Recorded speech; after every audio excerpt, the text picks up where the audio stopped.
We welcome all people, regardless of background, belief, or identity, to play tabletop role-playing games. Let's engage our imaginations, pull a veil over reality, and immerse ourselves in fantastic worlds. Don't be a disruption at the table, and always remember, it's just a game. The charity we support is the Wounded Warrior Project, a national, nonpartisan organization whose mission is to honor and empower wounded warriors. Please refer to the description below for the link to where you can make your hopefully tax-deductible donation. Join us Thursday and Saturday evenings on twitch.tv/legionofmyth to watch Heathen Dog and his team of dirty casuals play multiplayer games for your mockery and enjoyment. Here on our YouTube channel, you can watch these game-related segments live every Sunday at 1 p.m. Central Time, or check out the Friday night stream where our panel of guests opine, comment, and editorialize on the TTRPG hobby as a whole. Please leave us a comment with your thoughts and experiences. If you enjoy our gaming content, please be sure to subscribe to Legion of Myth. Hello, Legionnaires, and welcome to episode 188 of RPG Digest, and a happy Father's Day to all the dads out there. Hope it's a great day for you, and I hope you spend the time with us, because dads like gaming too. I am John Maxley Auschlow, your favorite curmudgeon, critic, and judge. Now, before we get into what everybody's expecting, let's get all the nonsense out of the way first. Go get a cup of coffee. You probably have time for that. Quick one. But first and foremost, I am extremely grateful you are here with us today at RPG Digest. I sincerely thank you for your time and your attention. Please consider supporting Legion of Myth through the links in Livestream's description. YouTube takes 30%, Twitch takes 50% of your hard-earned money, while Rumble, PayPal, Streamlabs, and Ko-Fi only take between 0 and 5% of your donation. Rumble Rants Super Chats less than $20 will be read at the end of each segment. This will be kind of broken up into a little bit segment-ish kind of thing. I don't know. So $20 or more, we'll read as immediately as we can without derailing the conversation or the topic, though. Some of your questions are going to wait until the end of the Q&A segment, just because that's the best place for them, so we won't ignore them. But I do want to appreciate everybody for your kind donations. And finally, along with me today, and promising to be on good behavior, is Brad Heathen Dog Grissomer. That was mean. Was it true? I didn't promise anything. I didn't promise anything, you damn joker. All right. And I hope everyone's doing well, and this is what you came for. Please, everyone, say hello to Kevin Siembieda and Sean Roberson. Oops. Hello, everyone. Oh, that was wrong. Hello, everyone. It did automatically. You play that kid. There you go. Oh, damn it. Oh, wait a second. That's my Palladium fantasy character. No, did you change it to Max now? I changed it back, yeah. Oh. Anyway, how are you guys doing? Good. Yeah, it's been a little bit of a ride lately. We'll probably get into that later. But what are you guys still doing? Talking about your backer kit for TMNT. What is wrong with this? What's wrong with it? Yeah, he tells me there's some people out there who just aren't filling out information. Oh yeah, that I don't know. I think we're in a fairly good spot, but there's a certain amount of people that will not update their pledges until like the last minute. I don't get it. Please. Okay. Just so everyone knows what we're talking about. A while ago, you were on here talking about your. Well, it wasn't Kickstarter, was it? Was it something else, or was it from Kickstarter? No, it was Kickstarter. It was? Okay, good. It was Kickstarter.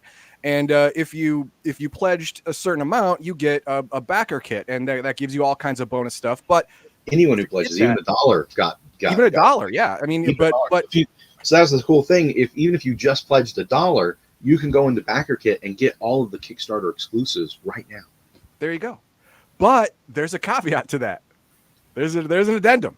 You actually have to fill out information in a separate form to actually get all that stuff. And apparently, some of you people out there, you know who you are. I'm not calling you out. I'm not calling you out. No, I'm calling you out. I'm calling you out. All right. Fill out the information or you don't get it. And if you complain afterward, they're going to send those emails to me. I'm going to use whatever discretionary funds I have to find you and kick you in the little ding ding. That's what's going to happen. Guys, we this was not discussed previously. No, it was not discussed previously. Yeah. Yeah, but I mean, it is a big thing. We want to make sure that everybody gets their stuff. And I think Heathen Dogs had a little bit too much coffee this morning. Yeah, coffee messes me up. I got to mainline caffeine pills. It's better. Meth is yeah, a drug. It is important and it is cool if you can go get that done. We've got the links in multiple Kickstarter updates. We've got them in multiple weekly updates that have gone out from Palladium Books. So, but if you just look up TMNT and Other Strangeness on BackerKit, the link's right there. Put in your email. So basically, if you didn't back the Kickstarter, you can go in and do pre-orders and still get the prices that are much lower than they're going to be when everything goes to retail. About for the books especially, it's like $10 off. Still, so you can still get them $10 off. So, and that's real good savings because I think we've got a really great price point. And then on top of that, if you backed even for just $1, go in and get all those exclusives. You can see all the miniatures now. You can see all the cover art, including Kevin Eastman's variant cover right here. That is the original. Kevin Siembieda bought it from Kevin Eastman. Sure. And Kevin Eastman gave him the friend price. The buddy price. Now, hang on. I want everyone to ignore the fact that it's apparently attached to the wall with masking tape. Just for the show. He's got to get it framed still. It just came in the other day. What was it, like 2 days ago? Yeah, just arrived Friday. Yeah. So along with Ciro Nieli's. I remember that picture. Yeah. For his art. So, I think you also got the buddy price on those too, didn't you? Yeah. What Heathen Dog didn't see is before the show, that wall was blank. Right. I was like, Kevin, we should put something up on the wall. It's blank here. So, but yeah, the cool thing is you can see all this stuff now, and you can see both the variant covers. You can see all the miniatures. We did, and they're amazing. They are amazing. We really have pulled out all the stops, and that's taken a little longer. Like Kevin Eastman just finished. That's a very large miniature. It's a 3D printed, but it was so that we could see the details when Transperfect came to visit us a few weeks back. So, Transperfect Gaming is the company that we contracted to do the miniature sculpts. And these are, again, these are 3D prints. Now, they're good detail, but they're about 30% too small. Wow. But you can see, sorry, I'm not very good at this. The camera's really blurry. It just looks like a gray army man. Yeah, it's the TCRI aliens. Yeah, it's too bad because they look amazing. That's Splinter. It's a Triceraton. And that's why we were showing you. Okay. All right, I can tell that one. Yeah. So with enough super chats, what we'll do is we'll buy Kevin a 4K camera after I get mine. After you get yours, yeah. You got a nice camera. I guess we could put a new one on your computer. Yeah.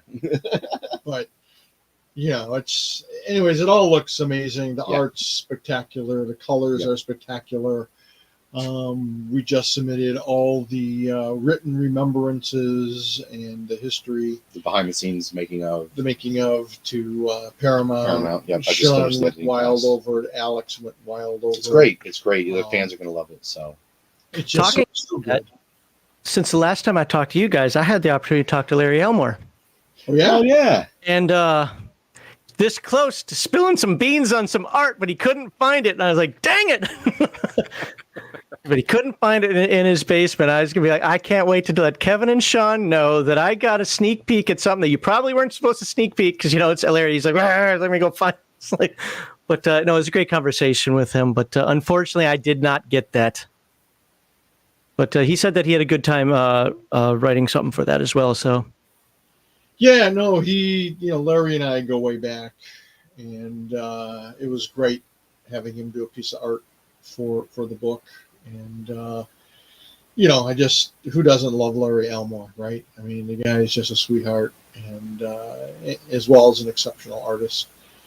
So, he's an awesome guy. Glad you had a chance to talk with him.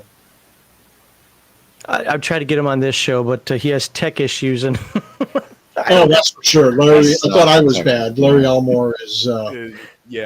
and Max is very particular about his AV issues. Yeah. You have to be. But hey, And you now- know what, Max? What is it that we're supposed to be talking about now that I derailed the whole first 10 minutes? Well, doesn't matter at this point. We let's continue on with Teenage Mutant Ninja Turtle stuff. So there are some questions out there for TMNT. Notably, and I know some of this was brought up before, but you know how people are. They either forget or they just didn't watch the last one, whatever. Where are you at in the stage of the development? Like, how close is this to just starting to ship to people?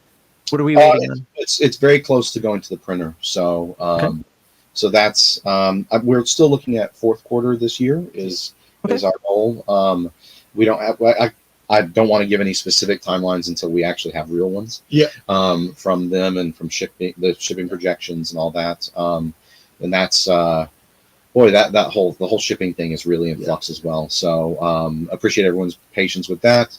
We're doing everything in the way we're charging you and all these different things is what our shipping providers are telling us is the best way to do this. They do a lot of Kickstarter fulfillment and stuff. So we're just trusting them, and hopefully we want you to know we have one of our number one priorities is to make sure that you get really high quality shipping, accurate picking and packing and shipping, because this is so big that we are working with another company to do it, but also we want to make sure that you get some of the best rates out there for that kind of quality. So we'll keep you informed on that front. But yeah, we're actually probably right along with a lot of the stuff we announced on the Kickstarter, but a little behind where I wanted. I always like to be ahead of that.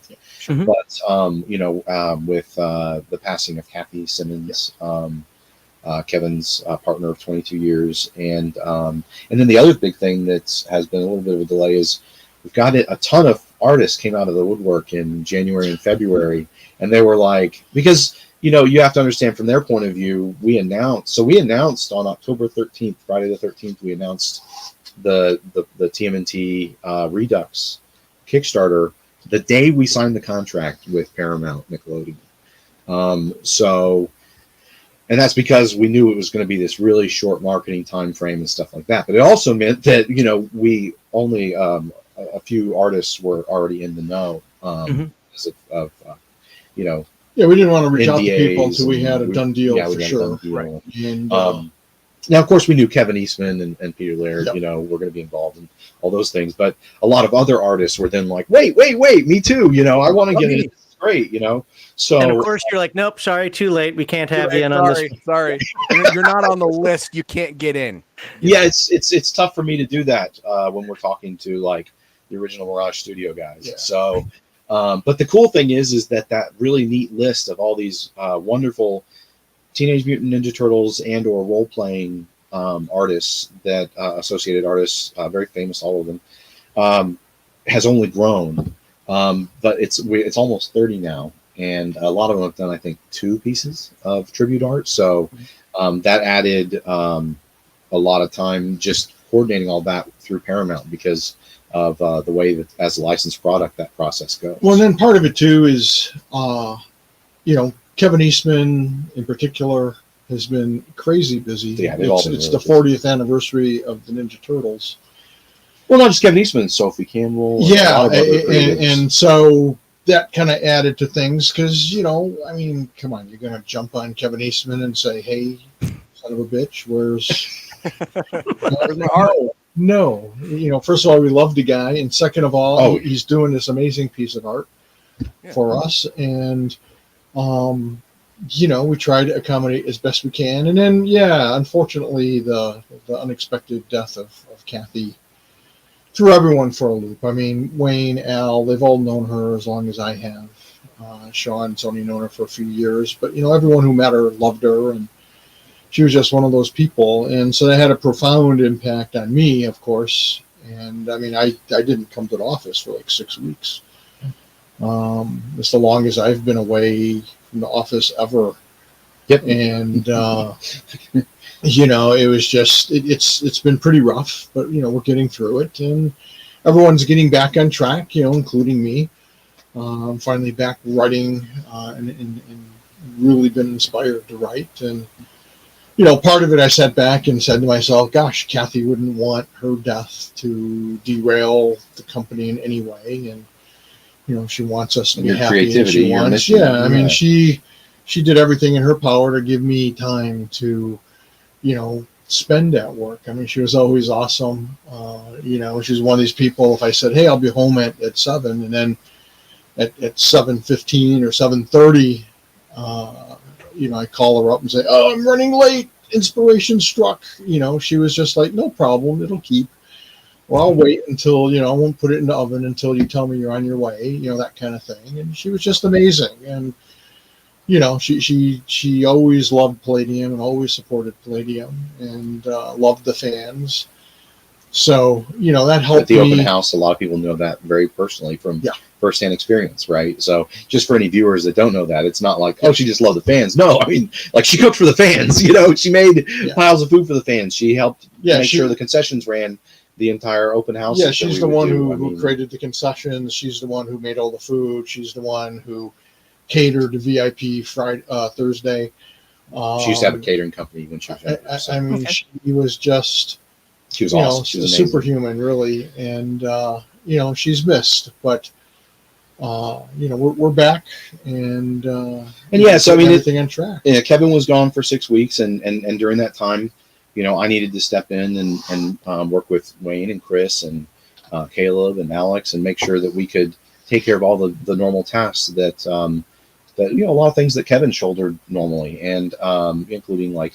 There's a new update to the weekly, a new format to the weekly update, because we're just kind of like, we're already planning on that, but we said, you know what, let's just do it right now. As our primary focus originally was going to be working with Chris Landauer, who we've hired as our marketing and social media and crowdfunding manager, was going to be nailing down a yearly promotional calendar, like what marketing sales and stuff like we have. But instead we're like, hey, you know what, this needs to become the priority right now. So that Kevin doesn't have to worry about writing it, or I can just write the closing thoughts, right? And Chris can figure out how to put the rest of it together. So, and there was a lot of other stuff behind the scenes because Kathy did, daily order processing and stuff like that. So, but we kept the wheels on the bus, and apologies, there is a little bit of a delay there. But again, I think most of it's getting eaten up by a lot of the extra time we built into the timeline for TMNT at least. I saw some. I rarely have time, especially right now, to go on social media. But I saw someone commented, "Oh, it seems like everything else is being delayed for Turtles." Well, no, really. Kevin would have, been done with a lot of stuff a month and a half, 2 months ago if this hadn't happened. He was just closing in on finishing up Yin-Sloth Expeditions. Yep. He's back at it now, right? But I mean, there's necessarily a delay there, right? And so just understand, it's not that Palladium has its eye off the ball. Yeah. There's something very different. There's something else besides the ball. Yeah. Right. Something. And of course, family and health has to come first. As you can see, Kevin is doing pretty good. He's back to himself. So, but you guys didn't see him in that intermediate frame. I know there. Well, I don't know. You ducked your head in the we saw it, guys. Was the morning after Kathy had passed, and we hadn't made an announcement or anything yet. And some people saw Kevin duck in, and they were like, "Oh, Kevin looks really bad." And I'm like, "Yeah, really bad, yeah." So as one does. Did it help though? That, I mean, considering that Palladium itself as a company is small, and also a lot of you have known each other for decades, if not years. Did it help that you all had each other there, for lack of a better term, to kind of console each other and to work through this together? Oh, very much so. A lot of people reached out to me and were concerned, do I have a support group? And I'm like, are you kidding me? This guy, Wayne, Alex, gazillion freelancers, Mark Oberly and Mike Leonard and all kinds of people reached out. And one of my friends, had called me up and said, hey, how you doing? And he happened to call me on a Sunday. And I said, I'm doing okay. I said, but Sundays are my worst days, because that was the day I would spend extra time with Kathy. And it's also the day she passed away. And next thing I know, this guy's calling me every Sunday to make sure I'm okay, because he knew it was one of the hard days for me. So, I mean, Yeah, and then there was an outpouring from fans. Oh my gosh, you know, It was hundreds of people reached out. And thanks to everyone. I mean, it's Yeah. hard to even say thank you enough. We've said it in some updates. I know I've messaged people individually, but just it was overwhelming, and you know, we were just overwhelmed by the whole experience too. You know, so I just appreciate. I want to make sure that everyone knows how much we appreciate their support and help. And yeah, I mean, I think. I don't know. I'm not Kevin, but it really seemed to make a difference. Absolutely. Really made a difference. You know, and it was funny because a lot of people were like, "Gosh, I don't even know what to say," and you know, it's no one ever knows what to say in that kind of a moment, and that's okay. Just the fact that you're there saying, "Hi, I'm thinking of you, and I hope you'll be okay, and I'm so sorry." That's all that's necessary, and it was beautiful and sweet and nice. And yeah, it helped a lot, and it did help, you know, having like Wayne and Alex, especially with their deep experience and institutional knowledge. We were able to quickly, and the thing is, we'd been planning for what Kathy had early onset Alzheimer's, and so we knew we were actually expecting a much slower long-term kind of deterioration.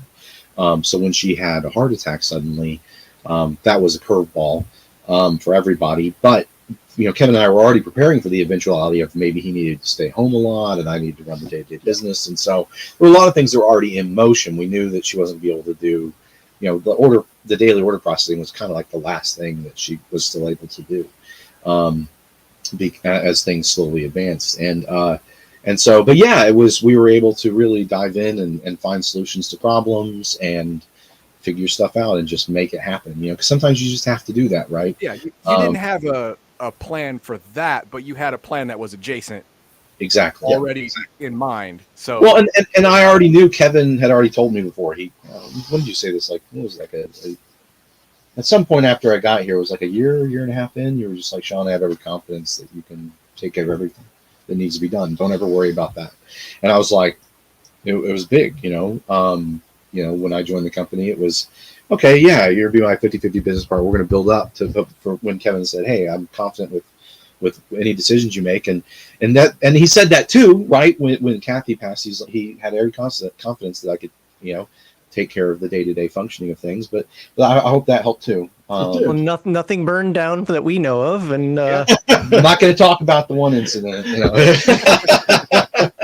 No, I mean, but there's a good message here, though, in terms of people looking out for each other. Even if you don't know somebody directly and personally, and person is your next door neighbor, if it's somebody you care about, if it's somebody you know, reach out. And if, like you said, even if it's just to say hi.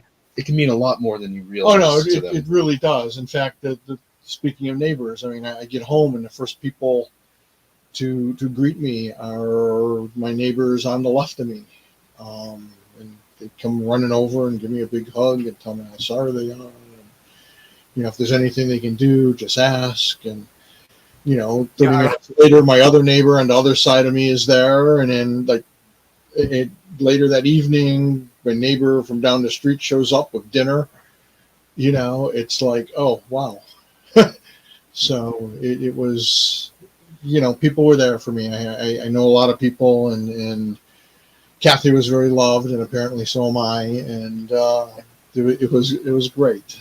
You know, for an awful situation. He's like this. He's like, yeah, a little bit. I really like Kathy. I don't like Kevin, but you know. Well, you know what, I have a different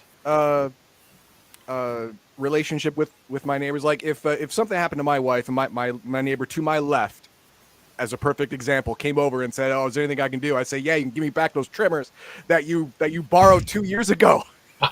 And then he'd say, "Oh, I don't know. I gotta go. And then he'll walk away.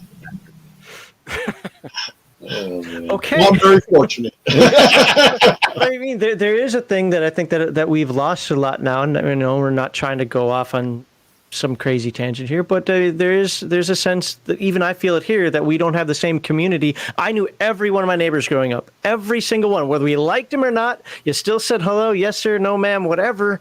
Knew them all. I don't know probably 4 of my 6 neighbors that I have here at all. We only talk to one of them, and even when somebody's outside, you wave and just say hey, they just walk on like you don't exist. Like there's just something about the whole community thing that I think people have forgotten about and should look back towards the help that it can provide. Yep, I agree. That yeah. Well, I mean, sadly, I think since the pandemic in particular, it just seems like people are more anxious and angry and than they've ever been, and isolated. Yeah, I think it comes from a feeling of isolation and frustration, and so I mean, at the risk of getting philosophical here, I mean, just try to be the light, try to be that person who thinks of the other person, try to be considerate of others. Like I always try, sound stupid, but I always make sure I thank the person at the drive-through because, they get nothing but shit all day and people grabbing their bag of crap, their food out of their hands and driving off or cussing them out because, I got something wrong in the order. And I try to be understanding in things and, it was funny. It was just a week after Kathy had passed, and I was in Dollar Tree to get the newspaper and some other odds and ends. And this poor lady in front of me, she only had $15, and she was clearly trying to buy a bunch of stuff for kids. I assumed her own kids. And she explains to the checkout lady that, I only have $15. So, and the lady's like, yeah, I understand. And she rings it up and she's like, that'll be, $17.36. And the lady's like, oh, but I can't do it. I'll have to put this back and I'll put that back. And, the manager is clearly not happy because she had to come in and do the whatever on the register. And the cash register lady looks kind of flustered. And so they recalibrate it all. And she's like, yeah, so, let me put this in instead. And they ring it up and it's like $17.89. And it's like, how can that be? I put those back and I took this. And the lady's like, but this is a $3 item, which I'm thinking would have been nice if you had mentioned that to this lady. Yeah, I know. It wasn't like it was a surprise. She told her up front, I only have $15, right? So this is all. And the poor lady with the $15 seems, flummoxed and embarrassed. And, the manager is rolling her eyes and a cash register girl. And I'm just like, fuck it. I said, here's $5. Get whatever she needs. And it's like a lousy $5. And in fact, it gave me my change back. So it was like, $2.60 is my cost to help this lady out. Turns out she was buying it for some little church in the neighborhood for the kids there. And, you would have thought I just gave her $100 because it was like, oh, bless you. You're so kind. Thank you. And I mean, she thanked me like a million times. After she leaves, the cash register lady says, bless you. That was very sweet, very kind of you to do that. The lady behind her is like, oh, that was so nice. Bless you. I got all these blessings for $2.63 or whatever the fuck it was. It makes you think that all these TV preachers are taking too much money, right? It only takes $2 to get a blessing. Come on. Well, my point is, just a very simple act. I thought it was going to cost me $5. It cost me $2 and something. And it made a bunch of kids happy. It made these people happy. It got me a bunch of, thank yous and bless yous. And it's like, hey, I'm going to be the light from now on. I'm going to try. I'm going to be like Scrooge after the ghosts. I'm going to try to make every day a good day and try to be positive and, and it takes so little effort to do it. So that's sort of what I'm just saying. I mean, well, and we can actually segue this, keeping that topic going, but segue back into just Palladium books. A lot of what you guys do, we hear it all the time on our Discord. The way the books are written, the energy you guys put into it when you come on the shows, when you're out there on other shows, the people have been absolutely just talking up a storm about your time on the Glitter Boys and the history of Palladium books. I mean, that positivity can come back in $2.60. It can also come back in passing on information and how you do it. It can come back in just the products you create that people have sitting on their walls behind them. Right.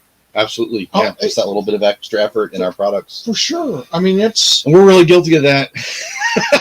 I mean, that's one of those things. It's like, yeah, sometimes we might bust a release date, but Well, I've been pretty But you're reflective getting good stuff. and thinking a lot about history because of the Glitter Boy show, and because we're also doing a bunch of videos to kind of that'll appear on a Palladium channel eventually, with me talking about the history of Palladium in chronological order. Sweet. And one of the things that when I was growing up, I don't know if I just had a sense of destiny or what, but I was always kind of aware of other people and things. I think partly because my mom was pretty awesome and a very kind person who was always considerate of others. And she always, taught me to, before you judge someone, walk a mile in their shoes kind of thing. And perfect advice for someone who would become a game master and a writer, right? And so as I was growing up, I would take note of certain things. And there were like two key moments at a convention. Detroit used to be a hub of comic book fandom in the 70s and 80s.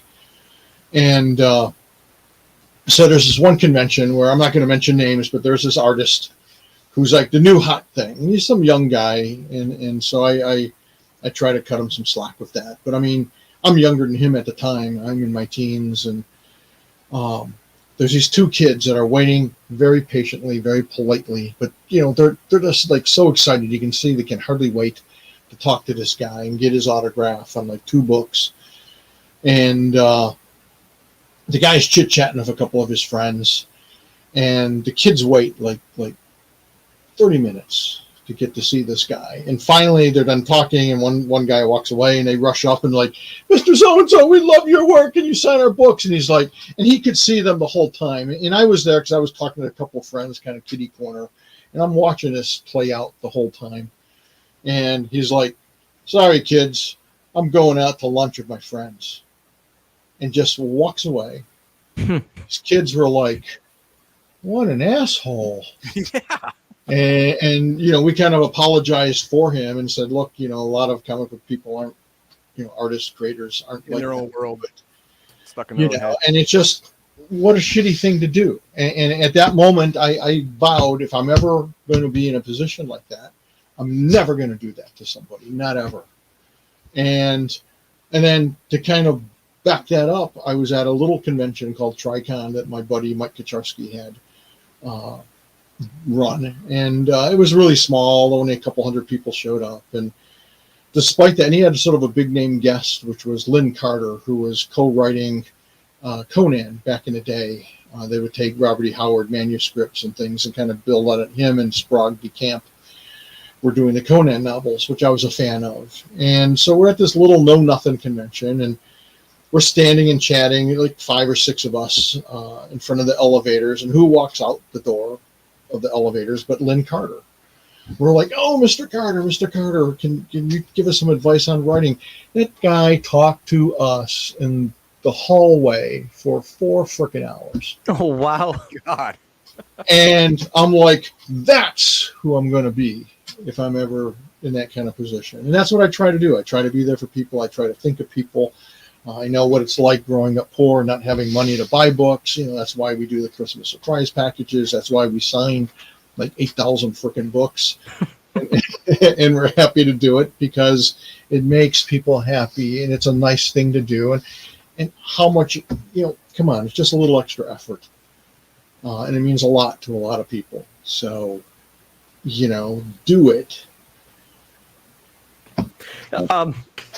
There's a super chat here I'm going to get to in just a second. Actually, no, I'll do it now. I just want to remind folks in terms of super chats and Rumble rants on the Rumble side that we're not going to interrupt the conversation. But if it's $20 or more, we will hit it right away. If it's not, we'll bring it up when it makes sense. Well, this one makes sense right now. Law Dog for $5. Thank you very much, Law Dog. Kevin, you should make that a T-shirt and coffee mug and sign book. Oh my God, I cannot read what he's saying here. And sign books that way. Be the light. What a great message to spread. So everybody now knows when those books come signed with Be the Light from now on, you know where it started. It started here. My story, and I'm sticking to it. Well, I didn't mean to jump on a soapbox. It just... No, please do. It's a lot to me. Well, I mean, it's a lot to everybody. I mean, remember Michael Stackpole at GenCon? Yeah. So I asked Michael Stackpole, for anyone, well, you guys probably know him, big Oh, yeah. I grew up reading his stuff. And BattleTech Star Wars. Star Wars, yeah. I mean, he also wrote for the Star Wars thing, but but yeah, he's written a bunch of great stuff. He still is writing a lot of great stuff, and I got the chance to meet him. Kevin finally remembered to introduce me to him. He's terrible about that. But we were chatting, and I just was asking him some questions about writing a novel, because I've written some more narrative short form stuff, but I'm working on a novel and stuff. And he took 30 minutes out of his way to walk me over to the BattleTech, the Catalyst booth, and he was talking to me about advice and asking me questions, and we chatted a lot. He gave me a card to download all the teaching material he's created. Apparently he teaches writing. So, and I was just like blown away. I mean, he went so out of his way to do that. And yeah, I was just, I'm just this little role-playing game author, right? So that was really neat and fun. He'd never met me before. So, the little things like that. I mean, it means something to everybody, right? So, yeah. Just behind the scenes, let me tell you my interactions with Mr. Stackpole. Uh-oh. It went a different direction than that. In a different way. Yes. I just asked about writing, so. Oh, that's what you're supposed to do. He asked him for money, like right off the bat. So I guess that makes Aren't sense. all authors rich? It's a funny thing.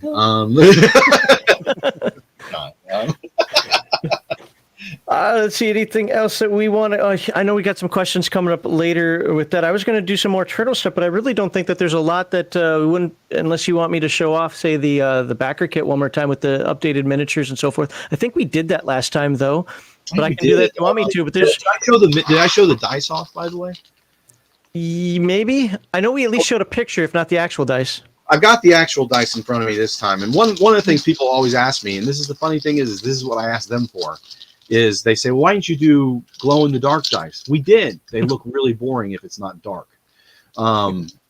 This is what they look like. But, yeah, they look pretty... Well, turn off the lights now and let's see. How many of you guys game your whole session in the dark? Yeah, exactly. Complete dark, right? You can't say it's not completely dark. Yeah. So that's why we ended up doing these dice. Yeah. So they're pretty cool. Everyone has fun rolling them around the office. And the neat thing is when you roll them, there's like between the color and there's like some kind of glittery type thing. So when it starts to settle after you roll the die, it looks like ooze that's kind of bubbling. It's pretty neat. It's really Don't eat the dice, kids. You will not turn into a turtle. No. It's not a Tide Pod. And then here's a few more pieces of art. This is one of my tribute pages for the book. The first one had just like a dinosaur and the turtles are really small. I thought, let's do them fighting Dr. Pharaoh and his henchmen. And then one of the new mutants that's going to be in the book is a shark. Wait. Is that shark evil? Is he an evil guy? Not necessarily. Okay. You're just judging him because he has teeth? Is that it? No, I'm saying that every single anthropomorphic shark in every TV show, anime, movie has been evil. I want to know if you break now you can be the first that's not. the first good There guy you go. shark. Break the trend. You can be the shark who's the light. He saw the light, climbed out of the water, and was like, look, here I am. There you go. Glow in the dark shark. And then this is the alligator snapping turtle. Alligator snapping turtle. That was an idea by Sophie Campbell. Okay. Yeah, these are a bunch of the new animals that are appearing in the book that we announced. And then these are a lemur and penguins. I see. I'm in with the penguins. And this is this is for Palladium Fantasy, the Yin-Sloth Expeditions. That's one of the new big bad guys. Well, He's yeah, I mean, creepy. he can't be a good guy. He's got that bad guy vibe. So he's got some vines growing out of him. What how does that make him bad? No, it's just black steam. That's normal. Not normal. And he's standing in the middle of a ruin. It's guys tend to hang out in subterranean places.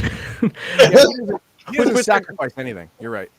With regard to the new animals, Nagahide Hobbies for $20. Thank you very much for the $20. Says, will we be able to see the total votes for each stage of the new mutant options when the voting is done?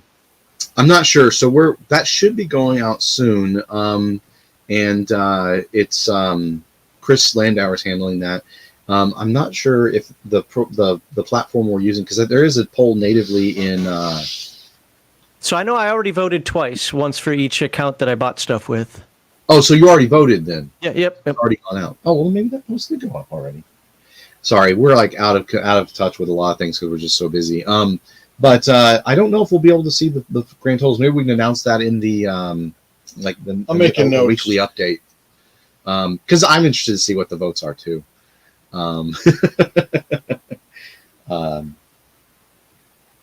Yeah, we'll check that out. So I don't know if it'll be one of those things that's native in whatever platform he's using. So, but if not, we'll try and add that to the weekly update so you guys can see the nitty gritty on how many people want the Tasmanian devil or. I voted for the I forget what I voted for, the Tasmanian devil, and not the really weird ones. I just like a couple of these are too, like there's no octopus. That's silly. But I voted for the three least weird ones, but we're interesting still. So. I think it's a lot of fun. I might throw the thylacine in transdimensional. Either way, we'll see. Maybe that was the one I voted for. Was that the saber-tooth cat? That's a saber-tooth. Like wolf. It's the Tasmanian wolf. Oh, yeah. The thylacine. It's the extinct marsupial. I know I had to look it up. I was like, what is that? And I looked it up. I was like, I'm voting for you. All right. Grizzly Beardo, I will ask that question when we get to a more Rifts topic, but if I don't, beat me up because you did super chat it. We'll get to that in a little bit. We'll talk about Rifts in a little bit.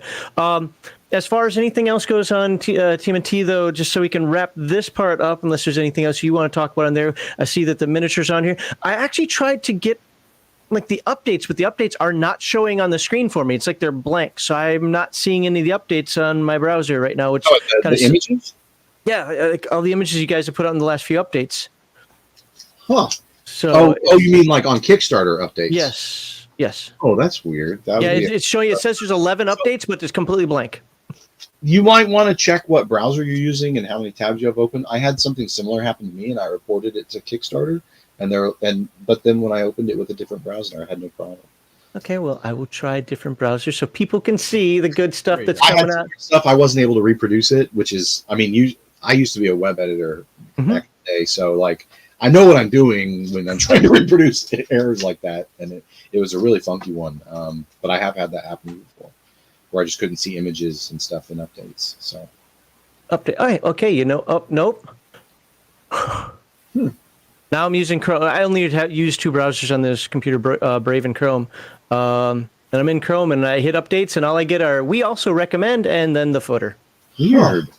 Yeah, I would send them a support ticket. That's weird.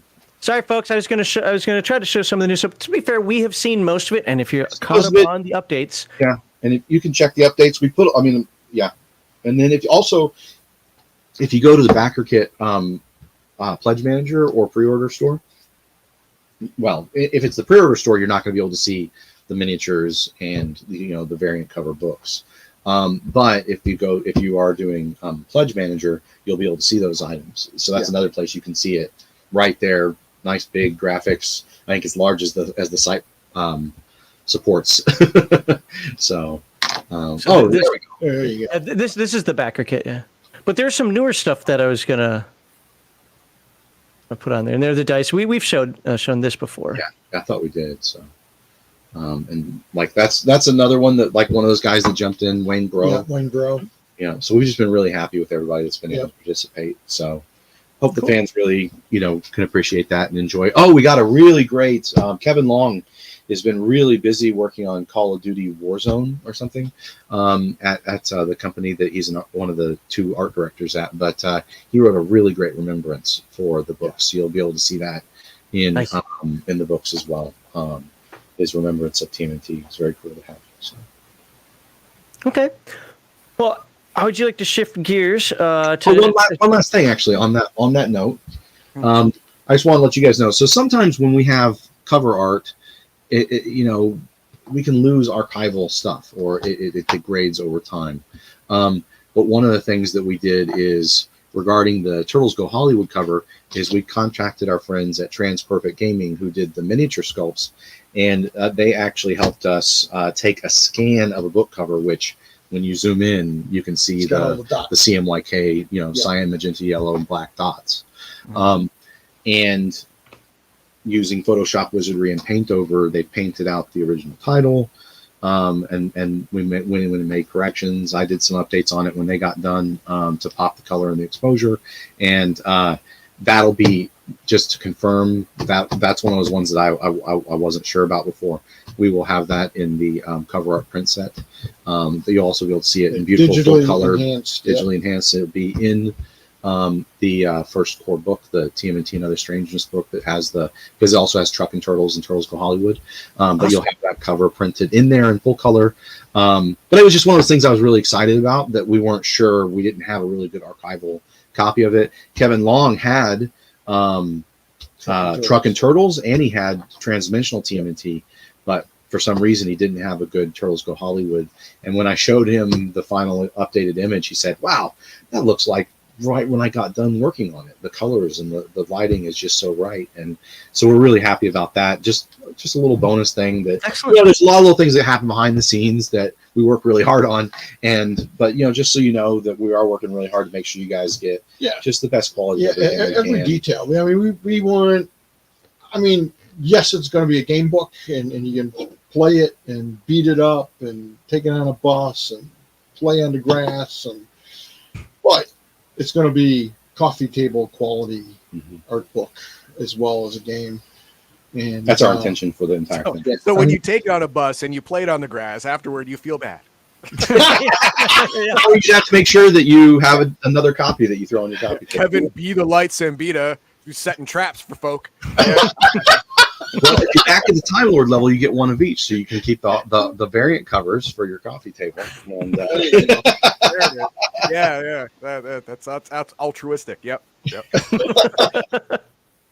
Well, awesome. You guys know that I'm really looking forward to TMNT, and I could talk about TMNT all day and all night, but I know there are other things that we do want to talk about as well. And I think the number one thing, you guys posted it, but also that people have been bringing up is, Yin-Sloth Expeditions.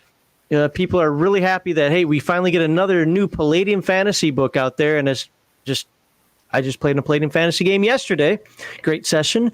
Tell us what's different between the Yin-Sloth Jungles and the Yin-Sloth Expeditions book.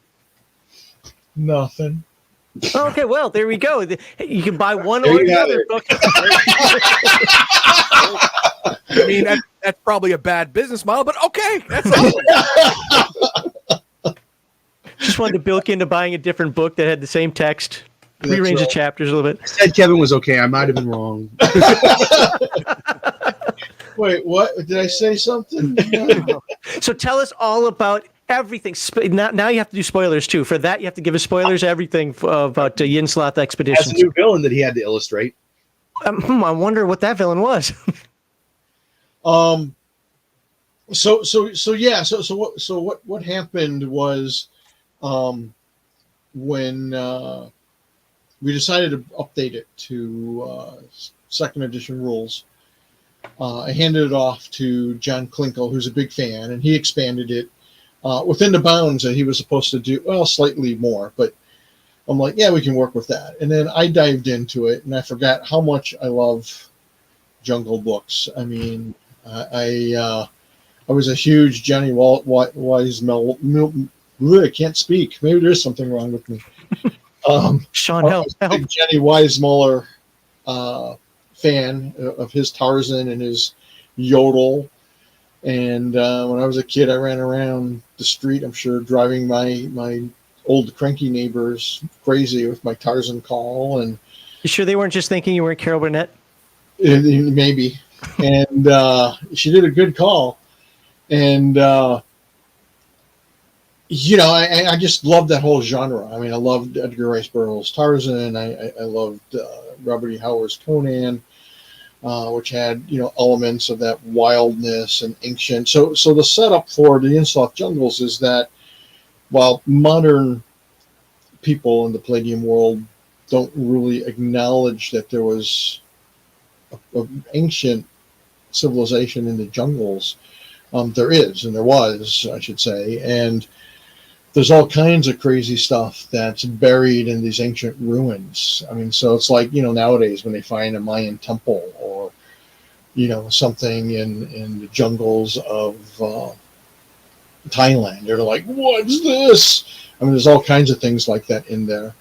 And that's where that new big bad villain comes up. John Klinkle pointed out that, so throughout the book, as in per the original book, we give an overview of the jungle and key locations, key civilizations or ancient ruins that appear in the Yin-Sloth jungles.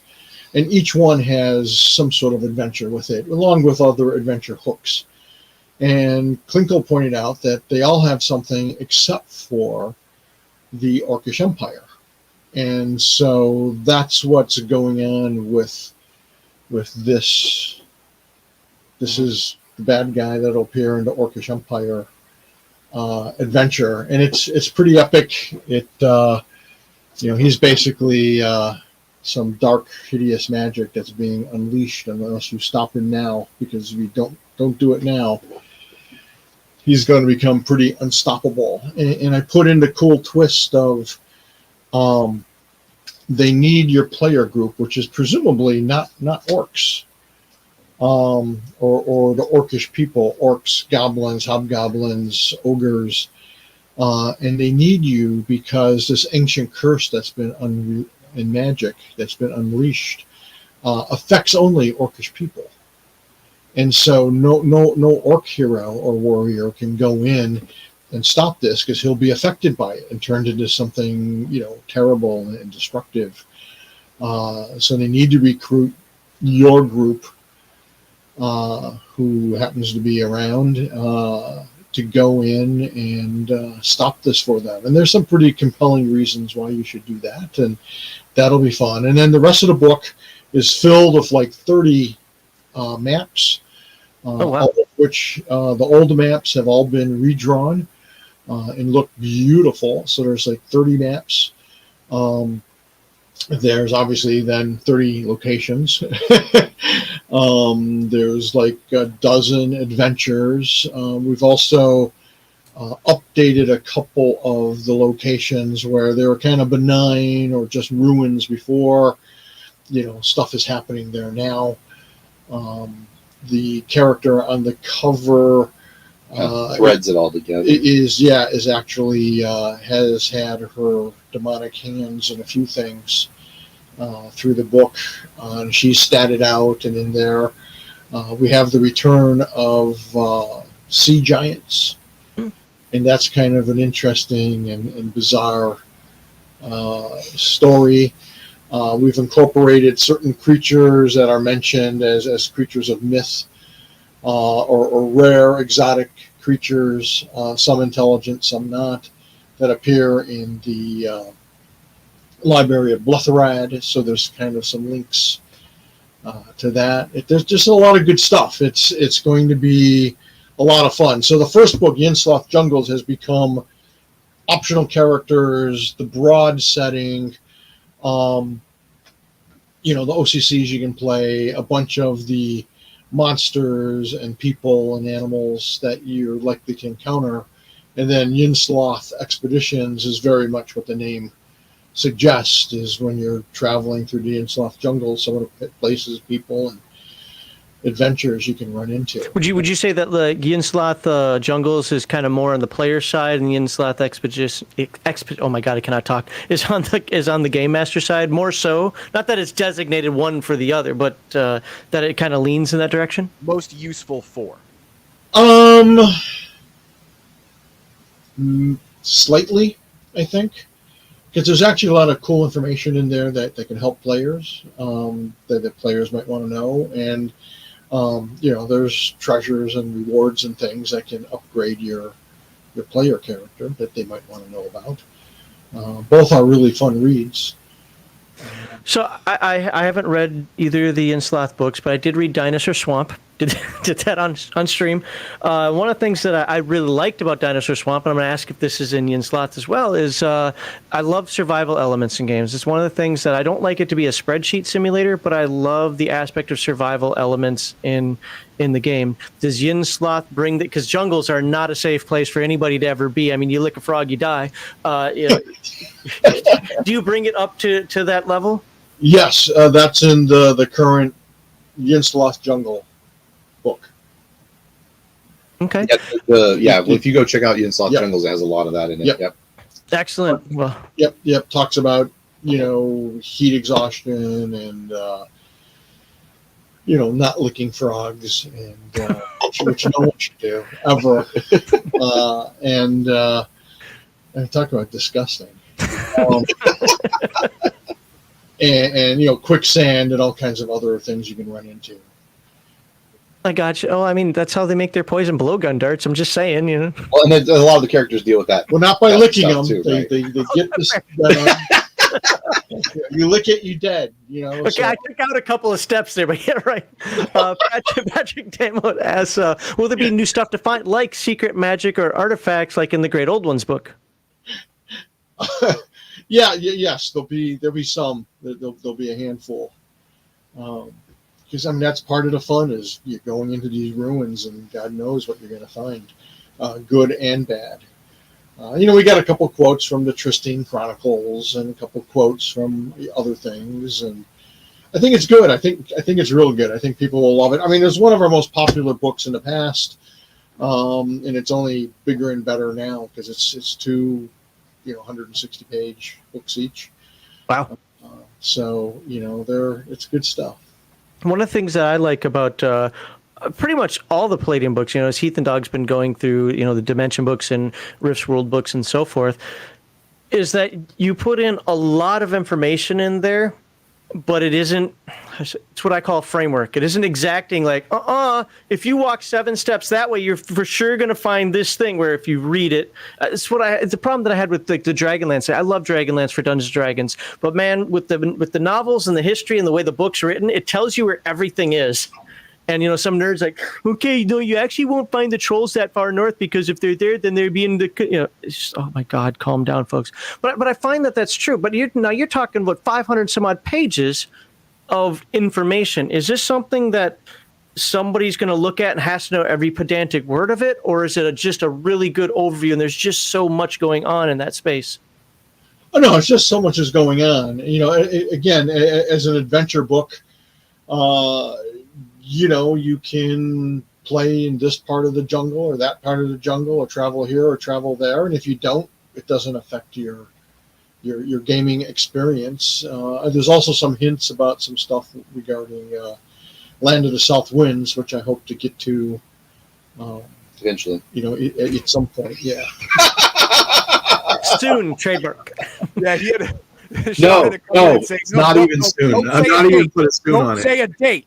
That was good. But don't even say a soon on that, because that's not even on our list of active. Not even on the radar yet. It's beyond radar range, man. Let it go. But he's thinking about it now. Let him write. Come on, what is wrong? If that's how it worked, he would just come in and do random shit every day. And no, we joke about this a lot, because sometimes I'll come in and I'm like, "Oh man, Kev, I really want to write a new recon. Better go work on turtles now." Great idea. Great, cool. Glad you're excited about that. Go do. Go do this other thing you're supposed to do. Yeah, this we get excited about other stuff, and that's one of the things that can be tough. But I mean, if you don't have that ability to focus on a project, you'll never get anything done. And what's the point of any good, like Kevin says, good ideas are a dime a dozen, but can you execute and bring stuff to the table? That's awesome. The difference between a purely creative person and an effective creative person is the ability to clear your mechanism and focus on what you have to do. So true. Not to rag on Eric Woodjick, because Eric was a genius, but anyone who knew Eric knew he had like 30 freaking projects going at any one time, and hardly anything ever got finished because he was always, yeah, Kev, I got this great new idea, and it's like, Can you finish it in a day? No, toss it. how about finishing these 30 other really awesome things, and then we'll talk about your great new idea. No, we gotta talk about it now. I wrote 32 pages of notes. And it's like, 32 pages of notes. Do you sleep, man? Come on. where's Riffs China 3, mother?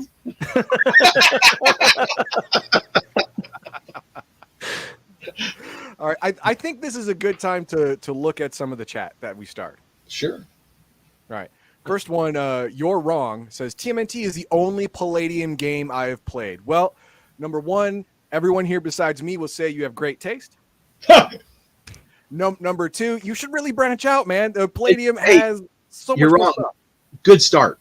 Good start. That's where I Good started. start. Right? I mean, that Okay, was the first game that I owned and played. This is my original copy that I traded, I think, BattleTech or some BattleTech stuff or something for in middle school. I remember Right, that. it's the first RPG I owned and played. So, great start. And just let me tell you, there's so much great stuff out there. Keep going. Yeah. Yeah, if you like turtles. You might like After the Bomb. You might like I think I have one of those start too. If you like Mutant Animals, Rifts has those in it. Heroes Unlimited. Heroes Unlimited. So I has put a that- poll. has I that put a too. poll out there, and I gave 4 books. I said, "You're on a desert island." When everybody does this, it's like, "You're on a desert island. Which gaming book would you bring with you?" No. I'm not going that nonsense. You're on a desert island. You have 4 books available to you: Palladium Fantasy, Rifts, Heroes Unlimited, and TMNT. Which one do you burn for warmth? Yeah.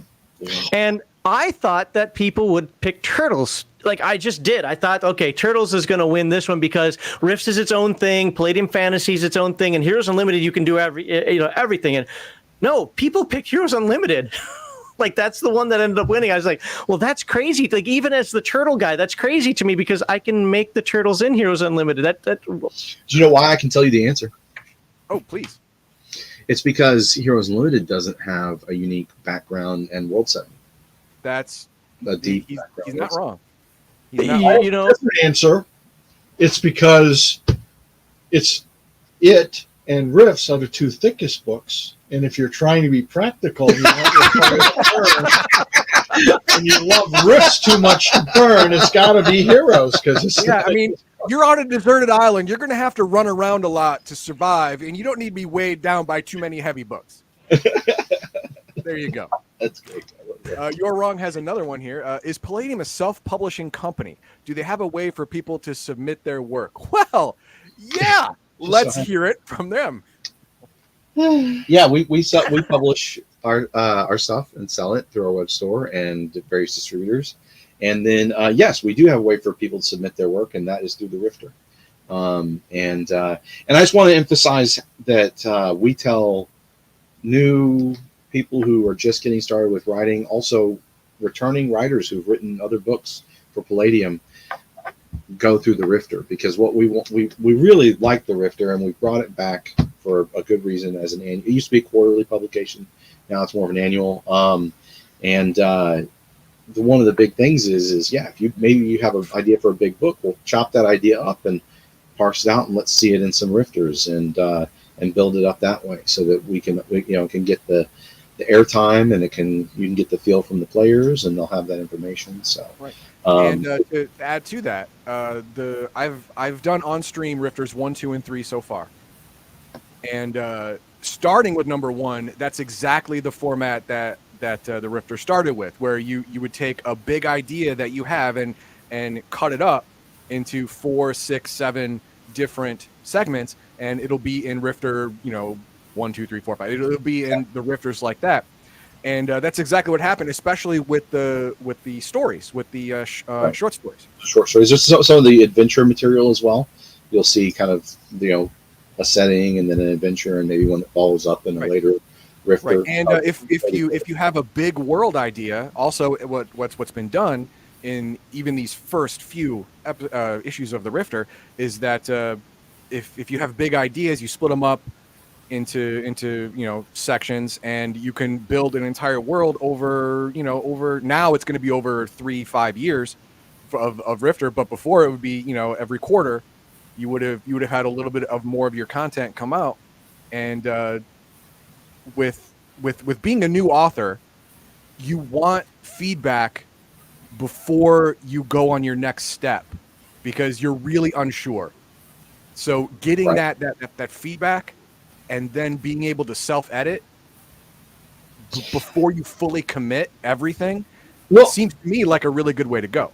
Yeah, and the other thing I'll say is it's not about page count. Actually, we prefer a shorter page count. Like, if you're a new writer and you want to see something, so Will Irwin wrote some really great Glitter Boy material for Rift, and we put it in Rifter 85. Kevin and I loved it. We also did a lot of editing on it because we want it to appear in a fairly polished format. Sure. But I went to Johnny Racha, who's written some for Palladium and Savage Rifts, and said, "Hey, Johnny, I know you love the Glitter Boy." He loves the Glitter Boy.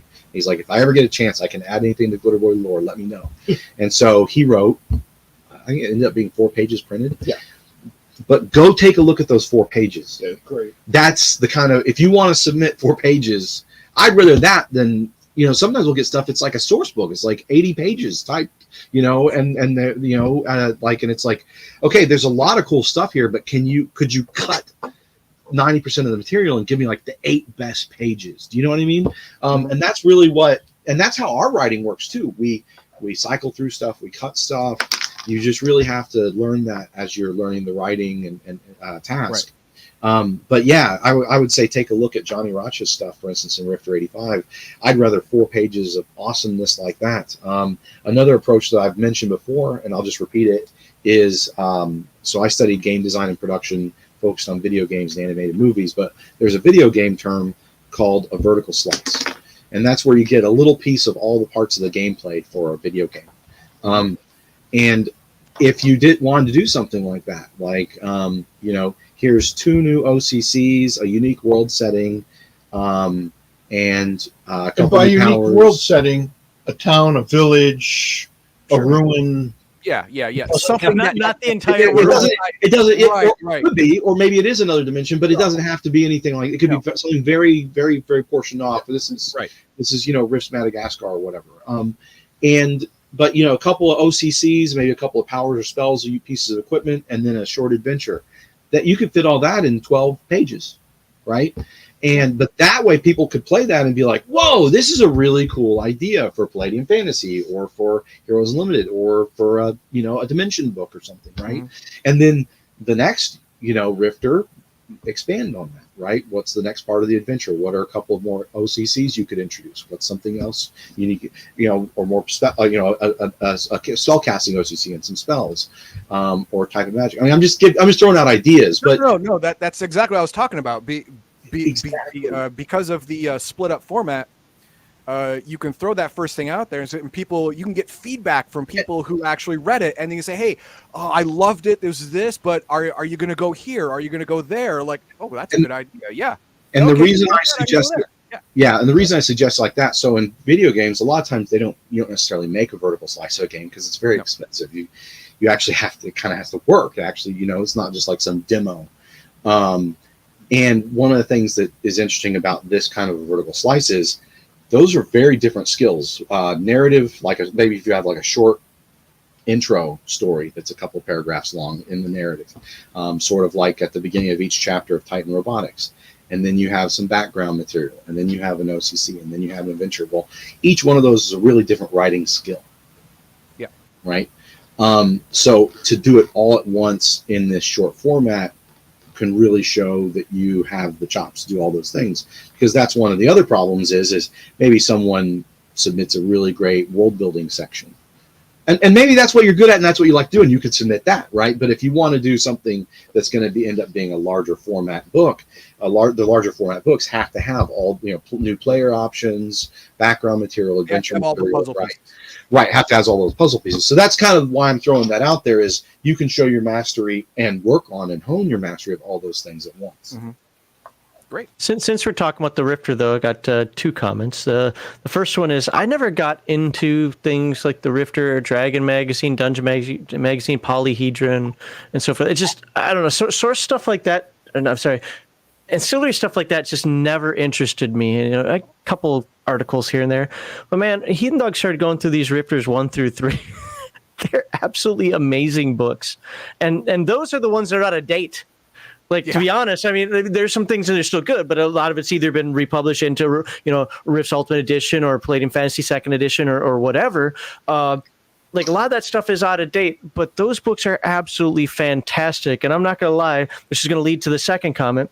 I wish, I wish I would have picked them up back then, even if it was just for Turtles and Robotech, what I did back then.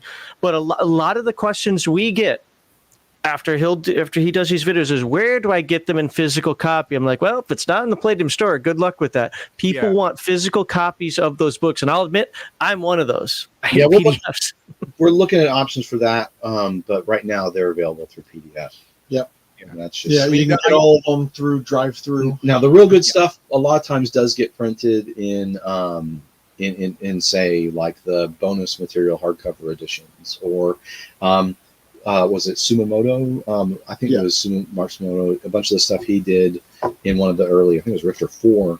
I mean, that's in Titan Robotics, right? It got put into various Urchi and Cyberworks stuff over time. So that's kind of cool too, right? And so a lot of times the really cool stuff, it will make its way into the mainline support material. Yeah, we're kicking around ways to re-release some of that, whether it's as a collection, whether it's as a reprint. Yeah, we're just not. You know, like one of the later books that came out and sold out quickly, and we've never reprinted, and we get a lot of requests for, is Rifter 71 and 72. It was one book, but it was issue 71 and 72. It was like 224 pages. Oof. And I'm thinking of reprinting that sooner than later and see how that goes. And maybe Rifter 81, which was the big theme through it was Palladium Fantasy. Mm-hmm. I wrote some stuff for it, and there's some other great stuff in there. I might reprint that. The trick with a lot of that is, I mean, we can reprint it, and it's just how, do we want to remaster it? How do we want how do we want that final product to look? Because that is a big question that comes into it, is we and all that stuff takes time, and then it's like, well, we're doing that, or we're doing new books, so or there's a few different solutions that we've discussed and kicked around, but it's like, do we have time to focus on that, or are we focused on other stuff? Right. So everyone who's I've seen comment and stuff like that, well, they should make it physical through like the comic book trade paperback format, where you would have a whole 20 comics in one book, do it 20 at a time, sell it. Yeah, we looked into that though, and there's a problem with that. When each book is 100 and some odd pages, there's only after a book gets so thick, it gets really hard to bind that thing.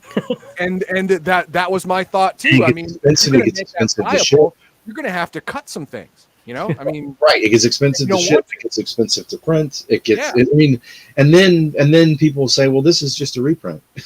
I mean, like, we get that sometimes too. It's just like, well, it's just like, well, I mean, it's just funny because we have some fans ask for one thing, other fans complain about the same thing. Right. And we have another one here. This one is back to TMNT. So, will the rules be compatible? I don't know if that was on purpose or not, but I like it. with the original book animals. Yeah. So this Redux is like a deluxe version of the original. So while we are updating some of the game terminology to use some more modern gaming parlance and things like that, it is completely compatible, but it'll include all of that, right? Yes. So all of the original core book and then the 5 supplements are contained within the 2 Redux edition hardcovers that we're doing. So you get it; it'll comprise all of this goodness. I mean, that's the other thing. Some people don't realize. They hear about it and they're like, "Oh, you're coming back out with this book. No, we're coming back out with 5 books. over Shut up. 500 pages of material, right? So that is part of the reason why the timeline is what we said. Yeah, but in a deluxe full In a color deluxe full version color- with all kinds of bonus material like behind the scenes And and I'm- remembrances. I'm going through every line of Tribute text. art, Where I'm yes. doing a full blown editing pass and update pass, full new remastered layout. Some stuff's been reorganized. I've balanced a ton of animals. I've added a bunch of animals. I've consolidated. Oh, no more cheating weasels. No, I'm sure there's That's it. something. Got rid of the but- weasels. I'm sure there's something for people to complain about, but I think there's a lot of things for people to really love in these books. So yeah, all the good stuff is there and more. This is going to be, we want this to be kind of, again, the definitive version of what Eric Wujcik and Kevin originally envisioned. So Yeah, it's very much a tribute to Eric Wujcik, Eastman, and Laird, absolutely, for sure. So The last one I have is Back to the Rifter, and this one, are you going to bring back subscription status for the annual version? no. Not at this time. I mean, who knows? But at this time, no. Yeah, I understand that. A subscription for an annual book seems weird to me. us too. And the other thing is like, we want it to be an annual. Like Wayne had that accident last year. He's the lead editor for the Rifter. And then with passing Kathy, we've all been just really doubled down on day-to-day functionality. So Rifter 86. I mean, it is a priority that we want Wayne to be working on, but there's so many other things going on right now, so many balls in the air that I don't know when that's going to be, and I really don't want to get to an annual subscription if timelines shift. That's not fair to anybody. So. Mm-hmm.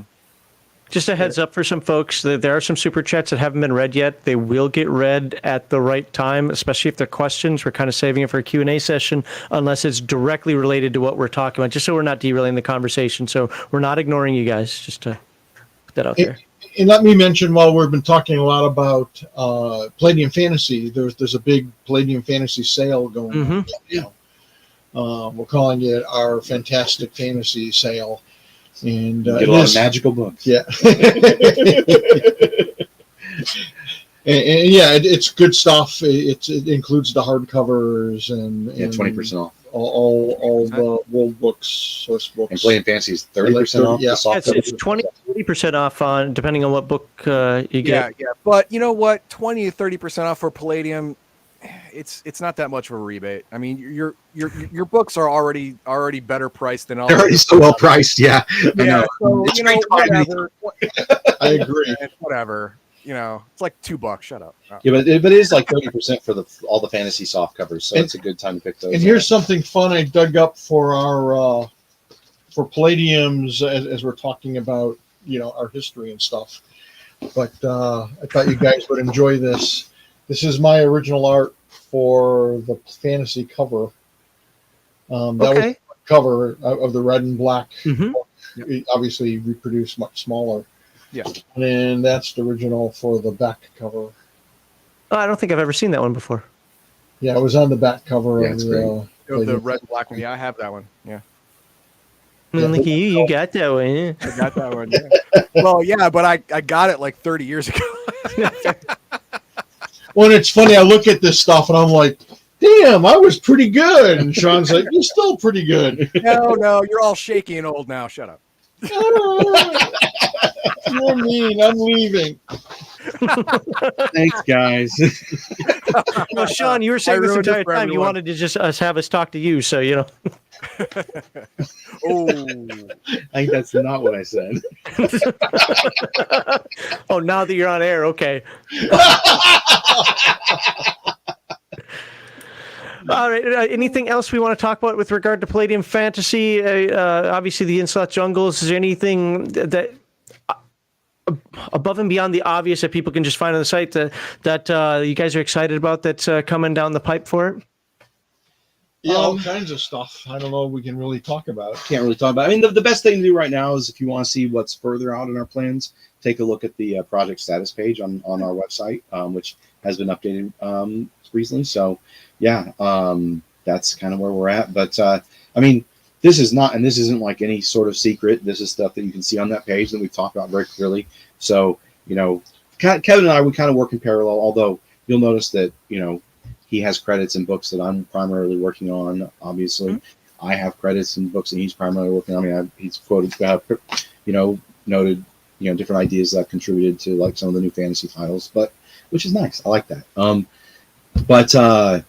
I really mean that. Like, I like how we do that. I've had authors tell us that too, is they like that they get noted when they contribute important or interesting ideas to books. Well, it was Sean's idea to split Yin-Sloth Jungles into 2 books when I was like having a nervous breakdown. I can't finish this book. It's going to be like 400 pages. And Sean's like, well, just split it in half. I'm like, I can't split it in half. I can't. And he's like, why not?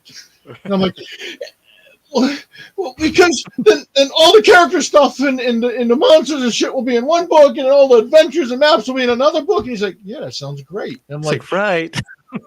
Oh yeah. And you're like, but we don't have a cover. And I'm like, well, funny you should say something. And he came up with, just call it Yin-Sloth Expeditions. And sound weird, but that really changed my mindset, because all of a sudden the title helped define what's in the book. It made sense, and I could sit back and go, oh yeah, that's perfect. Oh, there's this Could this be a format? I'm sorry. There's this Demon S character we were talking about, and he was telling me about, and because he had asked me for some ideas on some different things, and then I was like, well, wait, wasn't there a Rifter cover that had the character looked a lot like that on it, and we pulled it out, and we're like, this is perfect. And so I mean, it's like, oh, this could be as ready as soon as we need it to be, because it's a different thing to go say we got to go commission a whole new cover painting and wait for that to get done, and this is one of those things where, like, I mean, we already got one for everything that happened recently. We thought it was going to be very immediate that this would be coming out, right? So, if you pause time reactivates. That's kind of what's happening anyway. So, but yeah, it is interesting how that whole process happens.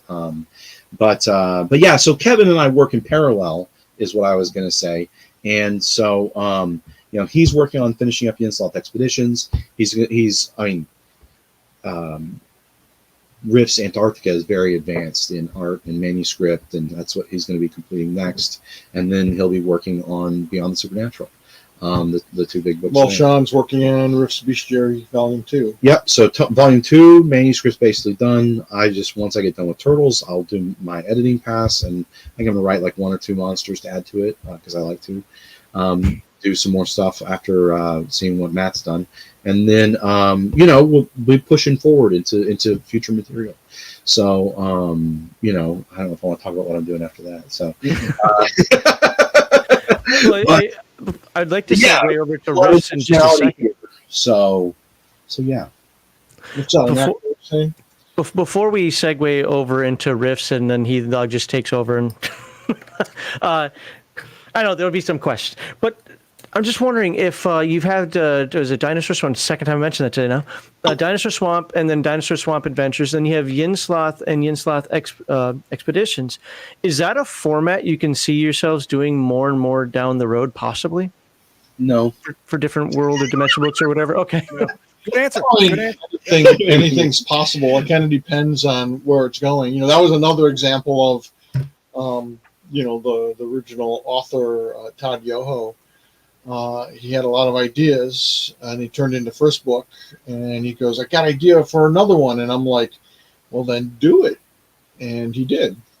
So, there they were. And then, there's China 1 and 2, and there was supposed to be a China 3, because Eric had a bunch of great ideas for that, but it never happened. And it kind of depends on who's writing it, how big it is, how fast can the material come out. And because, there's other times like, there are like 3 Atlantis books, but they're spread out like 10 years apart. But are you saying like one that's primarily background material and player material, and another one's where it's just, look, I don't want to have a 500-page book, so to speak, so let's cut it into 250 pages. Just so the reason I said no is that one of the things that Kevin and I are trying to do is be a little more intentional on making sure that every book has adventure material in it. Got it. So, like with, I mean, Titan Robotics is, I think, a good example of that, where it's a book that had a little bit of everything. Mhm. You got new play formats, new strong, race and OCC options, and then lots of player-facing gear, but then a whole bunch of adventure material and background material and NPC material. So we're looking at doing a lot more of, at least if it's being built from the ground up. Now, who knows if we go back to revisit, previous titles, that might happen more often. I don't know. If we're like, oh, there's all this adventure material that we could really spin off or really support in this, maybe that is a good format that might end up, right?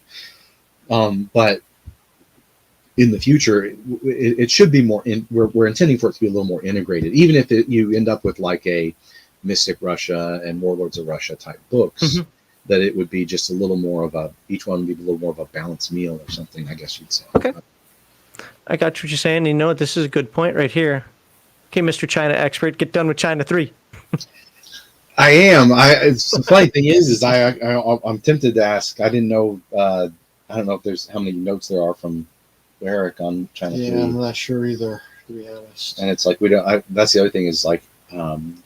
Finding his notes is tough too. Yeah, it's one of those books that it kind of died with him. I think a lot of it was in his head that he had never actually gotten done. I know he gave me a file on an old floppy that had a bunch of his notes, but I don't remember how complete they are. And it's not like Eric wrote half the book. I think it was mostly ideas, and I mean, I'd love to write it. Like, I was a Chinese linguist and analyst of Chinese culture and history, and traveled. If anyone watches my, my social media, I'd like to go to Taiwan whenever I can. But I'd love to work on something like that. I don't know when we'll get to that spot. But I'd love to. I mean, the stuff Eric wrote was really cool, and as far as having that the right. I mean, that's one of the things I can say is Eric was great. He really did know Chinese culture. He did his work. He did his homework. So I'd love to add on to that material, but I don't know. It might be a while before something like that happens, just because we've got a lot of big things cooking. So. Yeah. Excellent. All right, you want to dive into the Rift stuff? Sure. We got some comments, of course. I've got a couple that I'm waiting on here, but we'll let you warm it up a bit first, and then. Okay, like what, man? I mean, you're setting me up. I don't see the ball on the tee. You're the Rifts guy. Well, I mean, right off the bat, we do have people asking about Rifts Antarctica. We already know what the answers are going to be, but we're kind of required to ask, hey, when's Rifts Antarctica going to be done, and when are we going to get that, and what's in it? Yeah. Spoilers. Rifts Antarctica. I haven't read everything that has been officially posted by you guys, which probably isn't a whole lot, about what that book is possibly going to be about. It's cold. Like broad strokes. It's cold. It's cold there, yeah. It's and fair, windy. Fair. There's rifts. That's it. That's all you got. Now, that's what's going to be on the back of the book. Those are the bullet points. All right. It's not as snowy as people think. Yeah, but people were asking me stuff like, well, it could go in a lot of different ways. I'm like, yeah, man. There's been so much lore or Kevin's fantasy been a little about Antarctica for so long. Marvel Comics has the Savage Land type deal where there's an oasis where dinosaurs still exist, stuff like that, and then you have H.P. Lovecraft with the whole a million years ago there was a beautiful civilization of magical technological some old ones, creatures, some elder things that ruled from Antarctica, stuff like that. There's a lot of ways they could go, but I don't know which way they're going to go. So I can't really answer any of that stuff. Or if you had any ideas you can share that you were tossing around, that obviously they're not solidified yet, but stuff you're tossing around, like what everything you're saying, they're writing down right now. Like, hold on, we got to add this. Most of the art's done. It's pretty. It's very solidified. I've got a full manuscript that I'm adding to and tweaking and rewriting.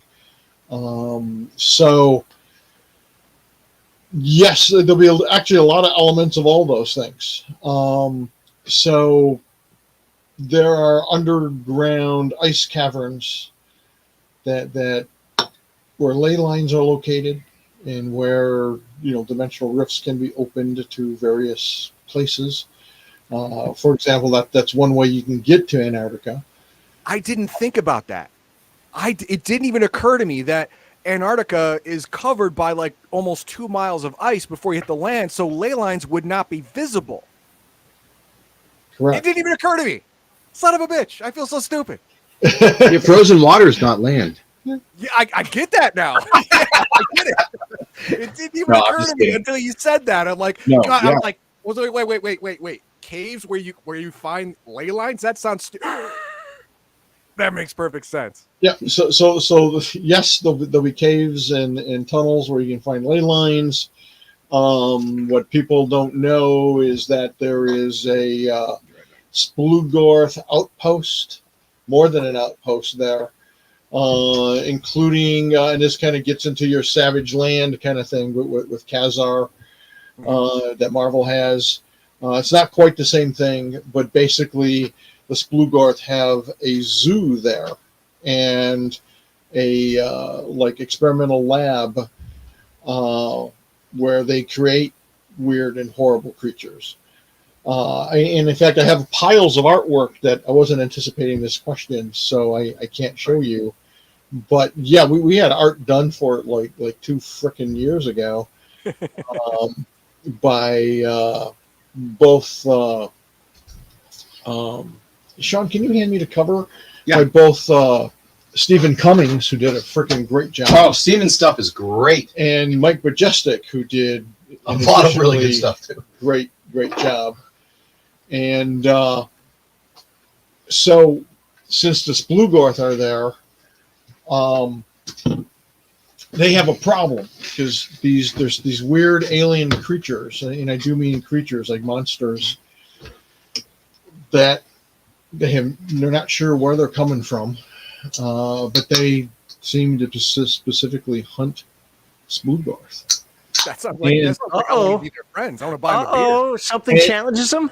Yep, and these same creatures seem to really like humans and are easily tamed by them to be riding animals or attack animals. Wait. Are we talking rifts where everything is trying to wipe out humanity? The mechanoids, Archie, some bug monsters from Minnesota, the Splugorth, pirates.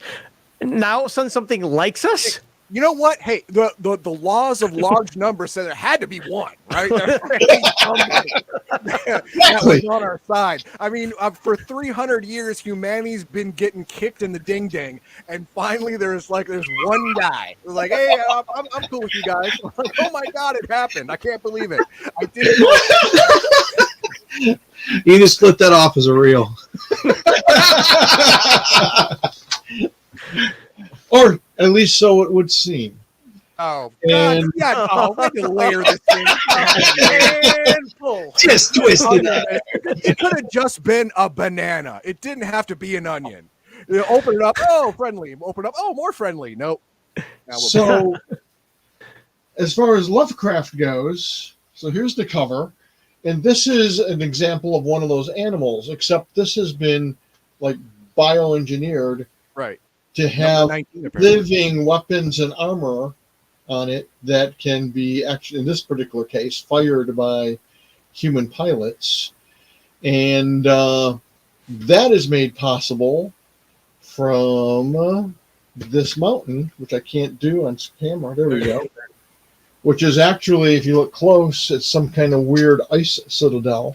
Yeah, it's a little. Yeah, it's got some add-ons to it. Yeah.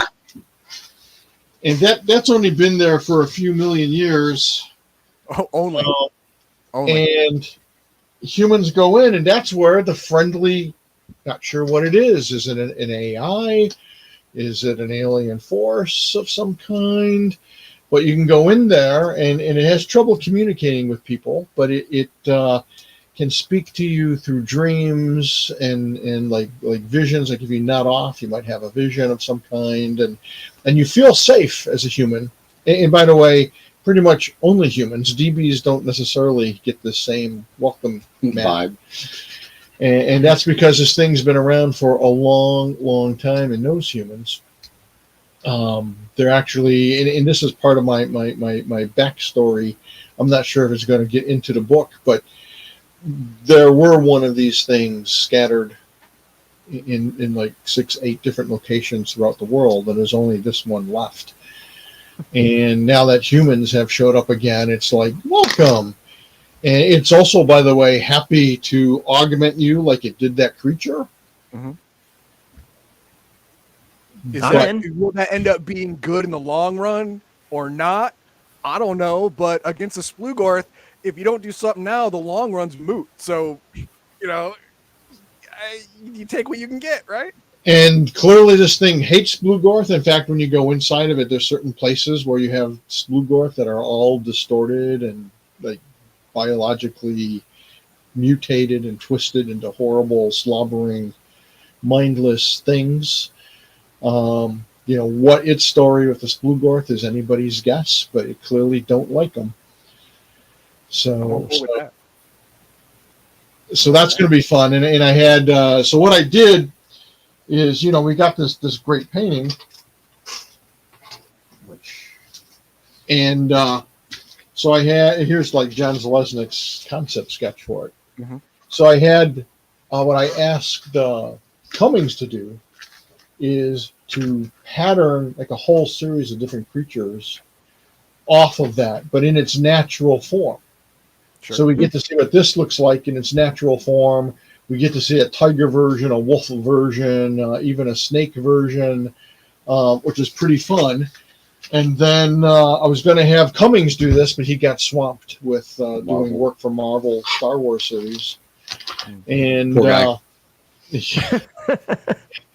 and so I reached out to Mike Majestic and said, Mike, so we got this cool creature on the front.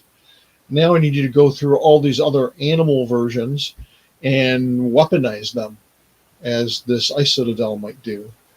And he did, and they're freaking great. And that's just some of the stuff in that book. There's also ice magic and some kind of whacked out stuff with that. These ice witches, and aren't they all?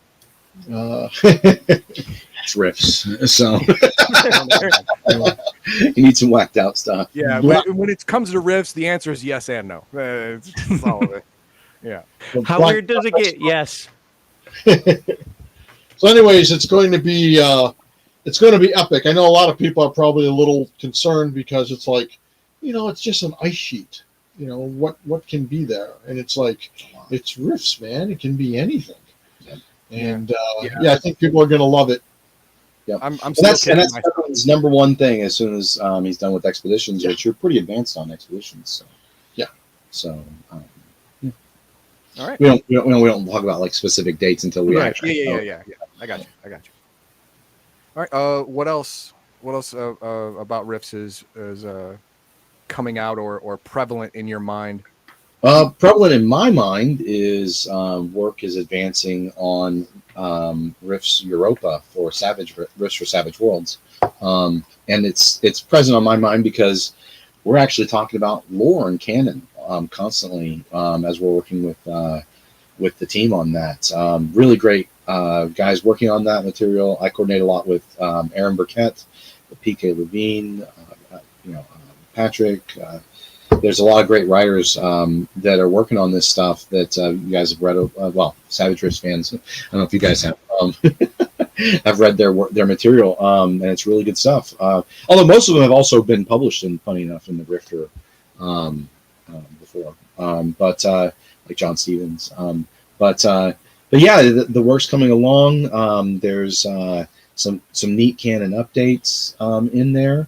I think people. So is it going to take on things like the Magic of England, or Druids of England, the NGR? What is it? Is it NGR? The Germans? Yeah. Is it going to be a book that kind of combines all of that?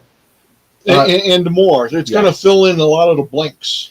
Yeah, so it includes, Rifts, the content that you think of from like Rifts England, NGR, Tracks NGR, Triax 2, Mindworks, Warlords of Russia, Mystic Russia, Sovietsky, as well as especially the Mediterranean portion of Africa, right, with the Phoenix Empire. And I think it even goes into Gorth, their port. I know it goes into Gorth, but their port near there, the Swigorth trading hub.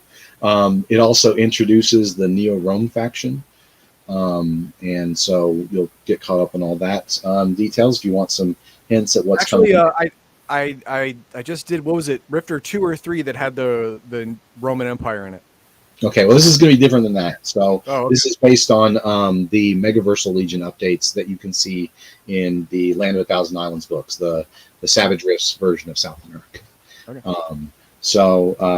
Yeah, it's and it also expands more into like some of the Scandinavian factions. If you know Savage Rifts, it covers things at a very high level and just kind of connects the world dots. It's not meant to replace any of the Rifts world books. So if you want the depth, you dive into the normal Rifts world books that are out there.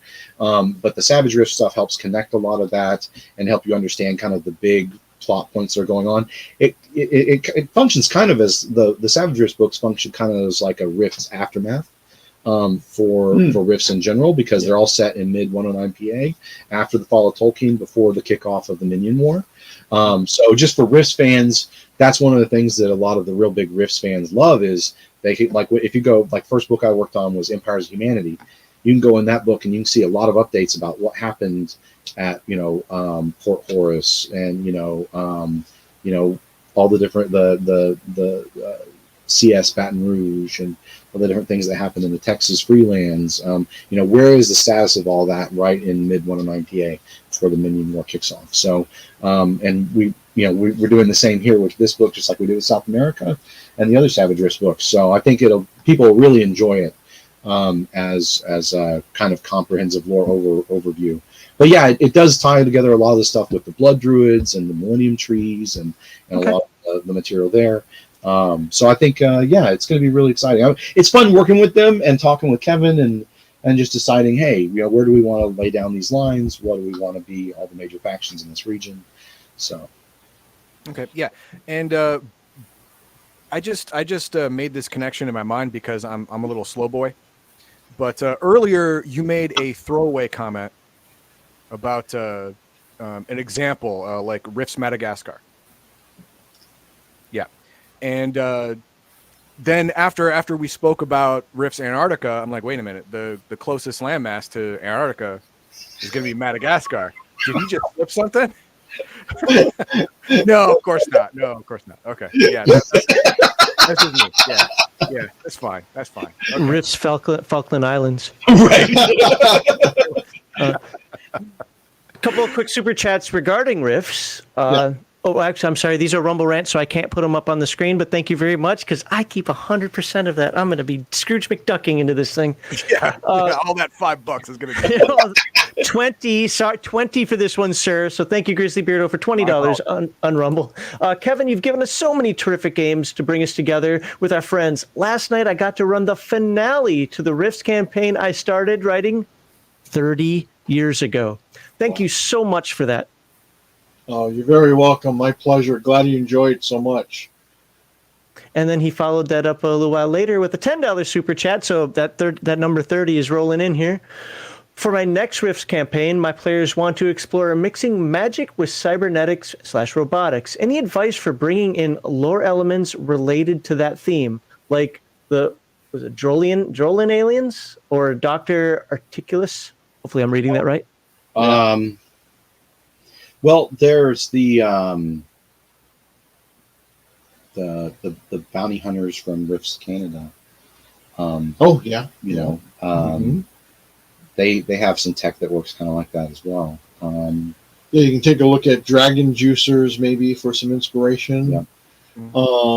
The Siege on Tolkien series, especially book, I want to say 1 and 3, have a bunch of Techno Wizard, like power armor and weapons and things like of that nature that include, magic and technology. Techno wizardry is a great way to go. That's sort of what Dr. Articulus was back in the Defiler days. I mean, he was a precursor to techno wizardry, where he combined the twin sciences of magic and technology. And just kind of, use your imagination and have fun with it.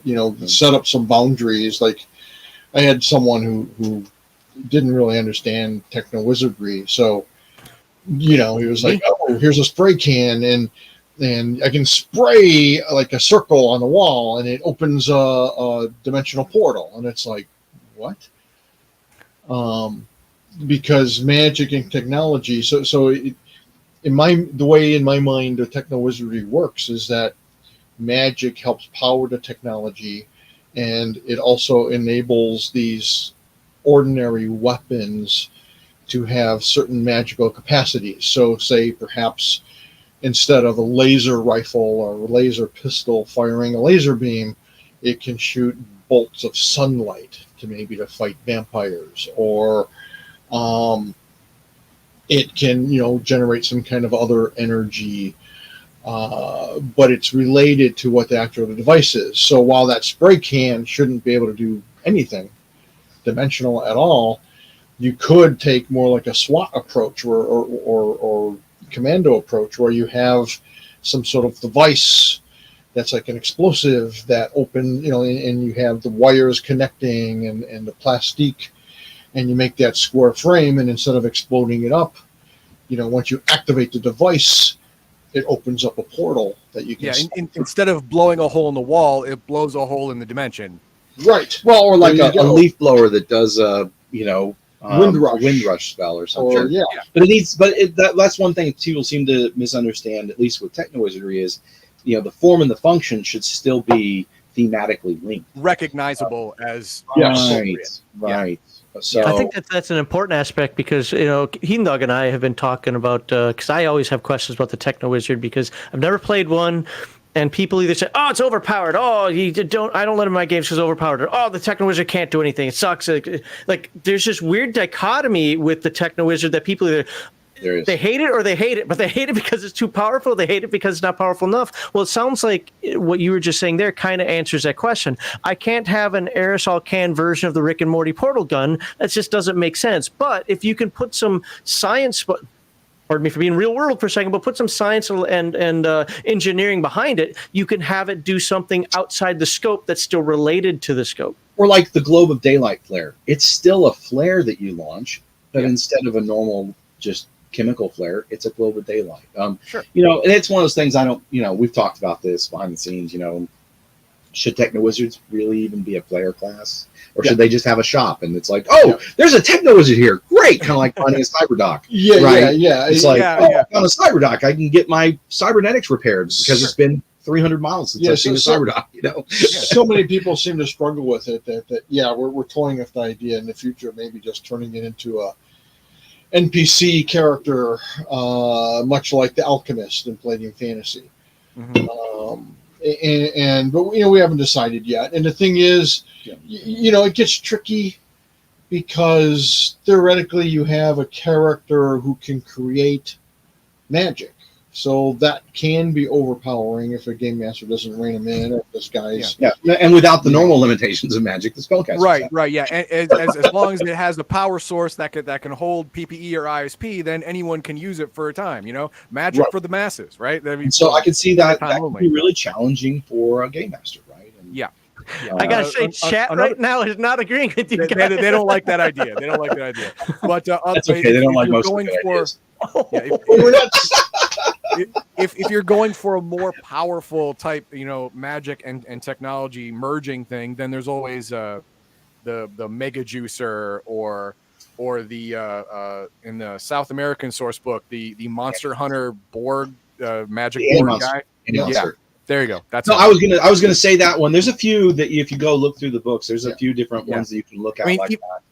Even in the Rifter, so far I've gone through 3, and we've already hit the Techno Wizard Borg. I mean, it's right there. It's there. So, and there was a whole Techno Wizard extravaganza. I give jazz Well, hands 'cause what it's that's called. what I think is the tough part for some game masters, right? Is that if they're flexible and they can deal with that, sure. And in fact, with Savage Rifts, it's one of the things I got questions about all the time. What about my player wants to do this with techno wizardry? And it's like a lot of times they're asking it as a rules question, but because the systems are built very differently, and I redesigned the techno wizardry system a bit. It was fairly defined in what you could do, but still it's techno wizardry, right? And so a lot of times what I ended up giving was more just game master advice instead of technical rules advice, because sometimes that's the answer too, is just we're all still playing as part of a cooperative storytelling event, right? And you just gotta kind of rein things in there too, because otherwise it becomes the me show. Do you mind if we take a little bit of time to dive into that concept just a little bit here? I've been reading places when talking about Palladium. One of the, we'll say, intimidating for newer game masters and maybe frustrating for more experienced game masters is how much there is. And it doesn't matter if it's Palladium Fantasy, it doesn't matter if it's Rifts, doesn't matter what it is. And oh my God, players can just do whatever they want. The game's built around the fact that the players can just blow up the world. Obviously people are being hyperbolic when they say it, but I understand where they're coming from. Is the idea of boundaries and limitations. And first of all, everybody's table is going to be different. But one of the things Heathen Dog and I have talked about, and I'm going to be very simplistic here. You guys can go way off the rails on this if you want to, but we'll say, like, you just got to tailor. If you've got a group of cyberdocs, vagabonds, city rats, you're going to run a different type of campaign than if you have juicers, crazies, and borgs. Now, what do you do if you have all of them? Well, how about the rogue scholars out there trying to break into the building while the borgs are protecting him, so they all have something to do? You can do it, but there's so much in there, and people want to be the best, and they want to parse every rule. Techno Wizard being an example, nuance. How is it that you set up these boundaries and limitations in your games, or what suggestions and advice do you have for game masters for those boundaries and limitations that don't make them feel artificial, where the players like, oh, you just not letting me play the character the way I want, but also, letting the players have that kind of freedom, like you're supposed to explore the game and the power that comes with Rifts? Well, I'm sure we'll have some deep answers, but one of the things I'll throw out there is when players do something that is on the face of it very creative, but could break things if it establishes a precedent. One of the things that I learned to do very early on playing Rifts was I would tell them, you can do it one time. You can do it once. And it's great. I love it. It's a great end to this adventure, but we're not going to let it derail the rest of what's going on. And there's at least to me, there's a famous Knights of the Dinner Table comic where someone throws, like, I think it's a beet or a rutabaga or something at an enemy, or an enemy throws a rutabaga at one of the characters, and it does like 1d8 damage.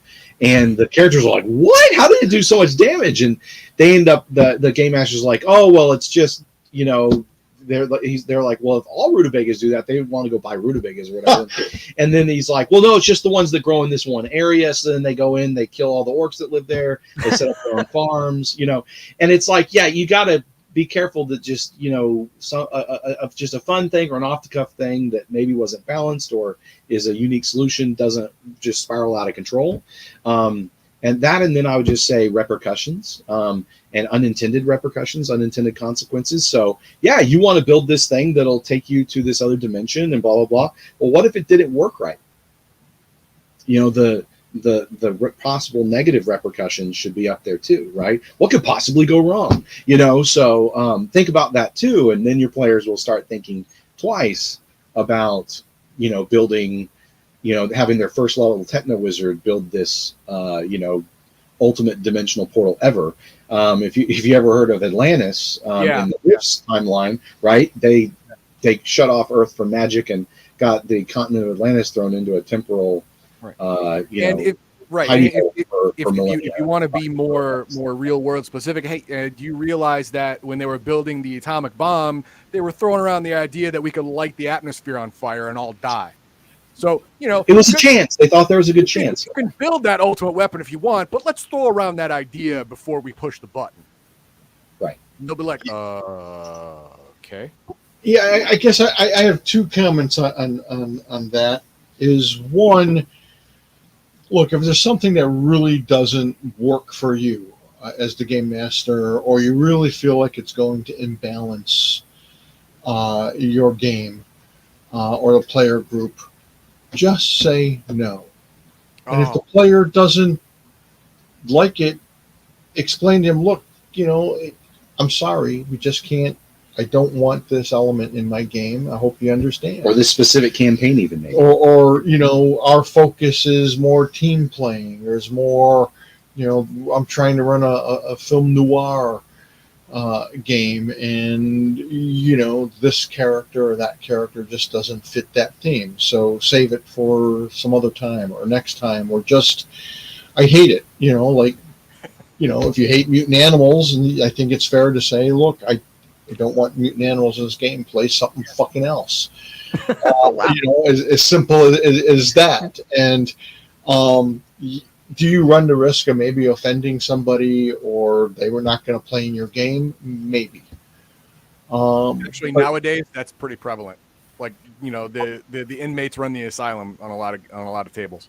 So I get that, and I mean that's why the game master is also supposed to be not just the director and the writer of the story, but he's also the referee. That's why he's called the game master. And considered equally with GM the players, is the right? boss. Yeah, it's and sometimes you're not going to like it, but I'm inviting you to join my game, and so work with me. I think there should be that sense of cooperation and participation between the players and their game master. Yeah.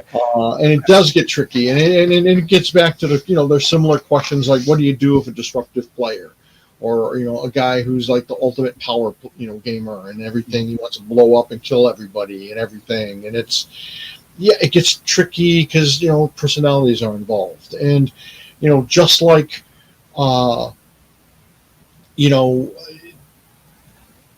it's everyone is different. Everyone has different capabilities. Like myself as a game master, one of the things I had fun with and prided myself with was the challenge of when someone brought in some crazy character, I would allow it. And this is my second thing is, and you guys kind of touched on it with lighting up the atmosphere, consequences. It doesn't have to be you lit up the atmosphere, but it can be, all right, you got this huge, amazing, powerful device. Well, think about it. Who's going to want that? Probably everybody. The coalition's going to want it and destroy it or lock it away forever in the black vault. Other powerful forces are going to want it so they can use it to create all kinds of havoc or to take control of this or that. Consequences, large and small. I've told this story before where I ran into someone comes up to me at a convention and says, I don't know what to do. My players have taken over the game. It's out of control. They went into this town, and this is supposed to be a group of heroes. They went into this town and they killed the sheriff and blackmailed the mayor, and they run the town now. And I'm like, well, right off the bat, you said they killed the sheriff. So one, are they really good guys? Yeah. Two, I might need some alignment adjustments. Is there no knight errant? Whether depending on your setting, if it's fantasy, isn't there no king or noble who's going to say, "Whoa, or cyber knight who just took over"? Yeah. I'm going to say in Rifts, find out about that and come looking. Exactly. In Rifts, it'd be a cyber knight or a glitter boy or some other hero who's going to come in, or even if it's just a bunch of other heroes, adventurers walking by, maybe someone in town, the guy's cousin, the guy's wife says, these bastards came in, they killed my husband, they've done this, they've done that, they're turning this town into a horror show. Help us, please. And maybe she has the money to hire them. You could Magnificent Seven the players. Yes. Yeah. That's exactly where I was going. That is a good deal. On that note, Max and I have spoken about this, something like this before, about the game master player dynamic. And one was Max threw out this idea that the game master and the player both have a contract with each other.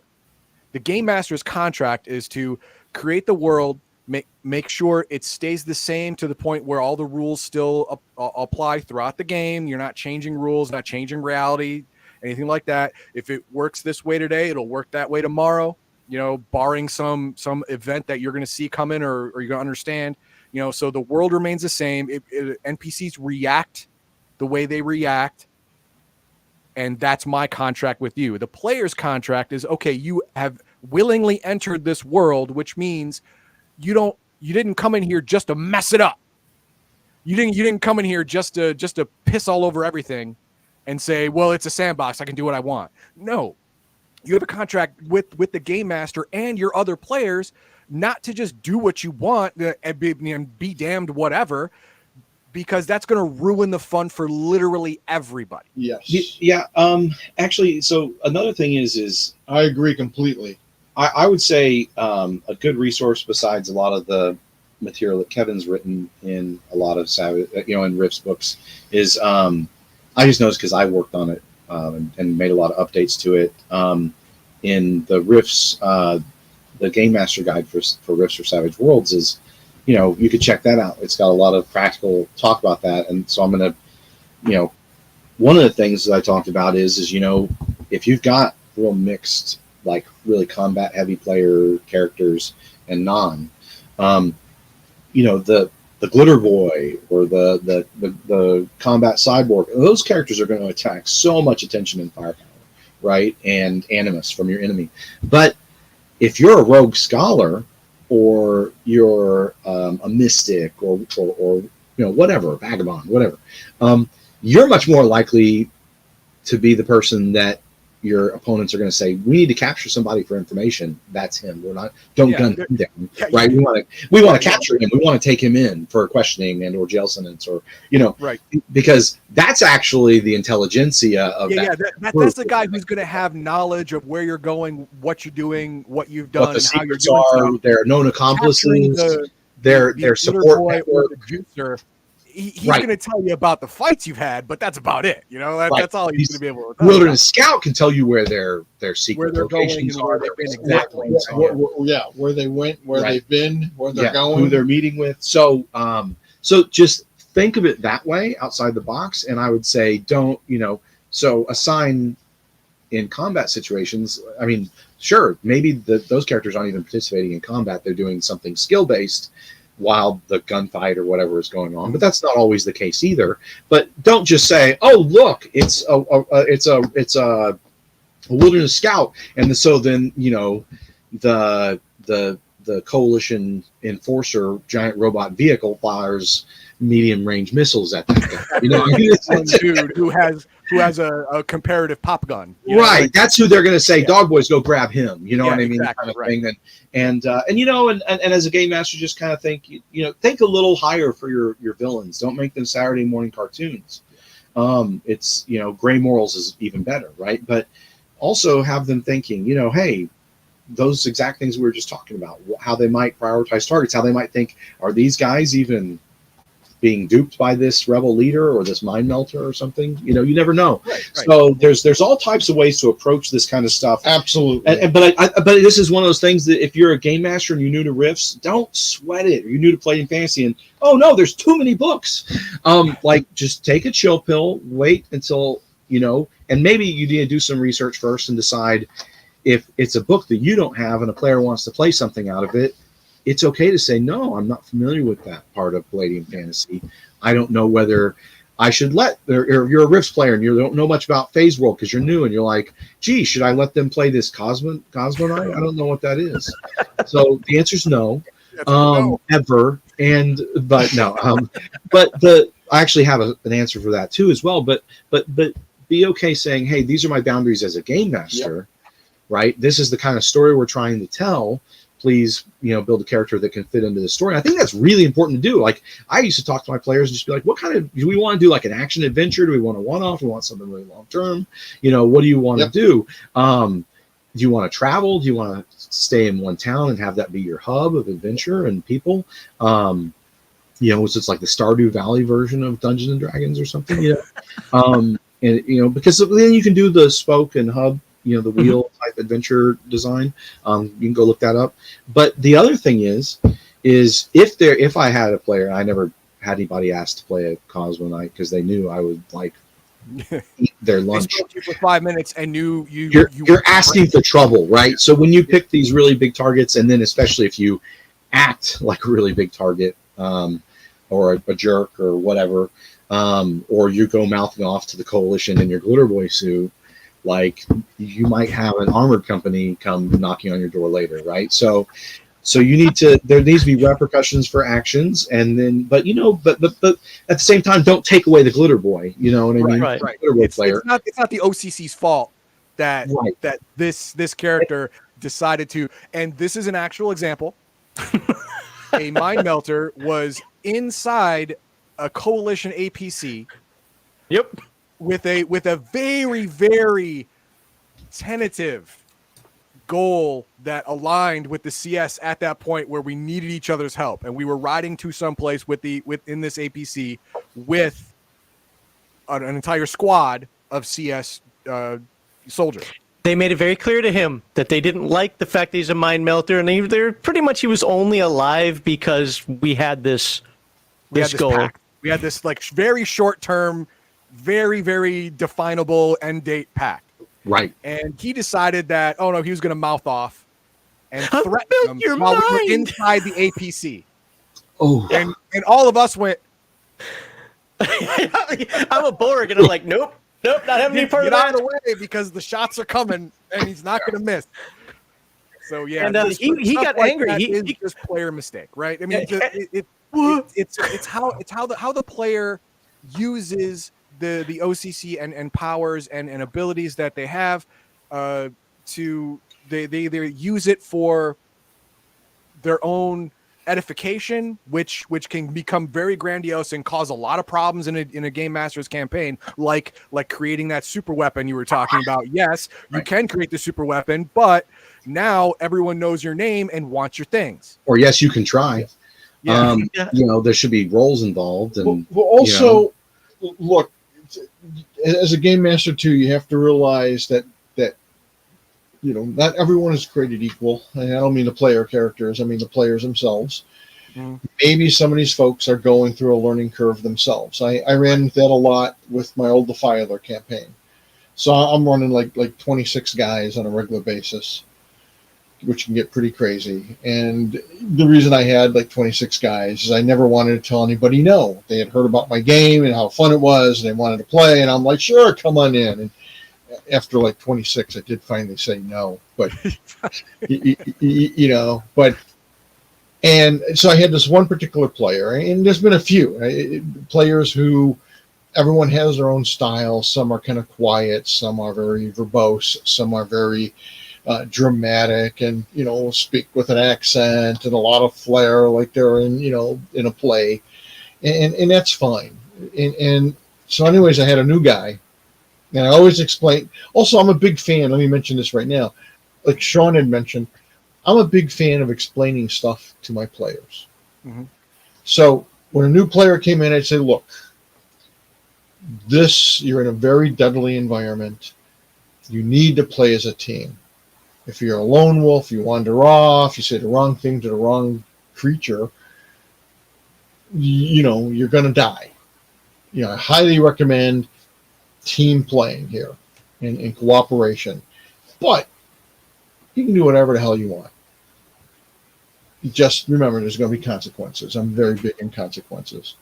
So this guy joins the group, and he explains to me that's fine, Kev, but I'm a lone wolf. My character's a lone wolf, and I'm like, okay. What did I just? You know what? Never mind. So Mr. Lone Wolf, and he's a good player, but at some point he wanders off, gets killed. So next week it's virtually the identical character. It's his twin brother, Melvin or something, and it's the same freaking character basically. But then I'm like, that's fine, go ahead. Wanders off, does something on his own, gets killed. Next week it's his cousin Benny. A little bit different actually, but basically the same character. Okay. And he goes 2 weeks, wanders off, does something, dies. The next week he comes in with, and it just gets repeated. But the thing I noticed Spinal was Tap drummer. he, first he died, 2 weeks in a row. Then he went 2 weeks without dying. Then he goes like a month without dying. And then he goes like 2 months before his character dies. And it took him like 6 freaking months to be he turned into one of my best flipping players. That's a really, really long learning curve. Well, some people need that. They do. The other thing I was going to say, I didn't know if you were done. No, go ahead. I was going to say, you're mentioning that part with, the mind melter. I don't know how that went in your game, right? But it sounded like someone got shot. So yeah. But the other thing is, and this is harder because a lot of us didn't grow up with the rough and tumble lifestyle that maybe our grandfathers or our fathers did, or maybe some of us did. But the point, the point is, a bar fight doesn't have to turn into a knife fight. No. Right. And so that is where, especially if you point that out to the players, I had a really great game. It was so funny. I had the same players basically were playing in Savage Rifts, and then I had a different game I was running in Palladium Rifts the same week. Every week, 2 different days of the week, and they play the 2 games totally differently. They played the Palladium Rifts much more for keeps, which I found very interesting. And the funny thing, I was even running adventures for the one. I switched the adventures up, so I was running like a Palladium adventure series for the Savage Rifts guys, and then stuff that I worked on for Savage Rifts for the Palladium guys. But anyways, but it was funny because they got into a bar fight, and I kind of explained these things, and as long as everyone knew you don't pull a weapon, right? They kind of knew that rule because there was a hoverbike gang that they got on the wrong side of the aisle with by being friends with the wrong leader of the other hoverbike gang in town. But then one of the guys tried to pull a weapon on the Cyber Knight character. He played it off and did not kill that guy because he could have immediately killed him, right?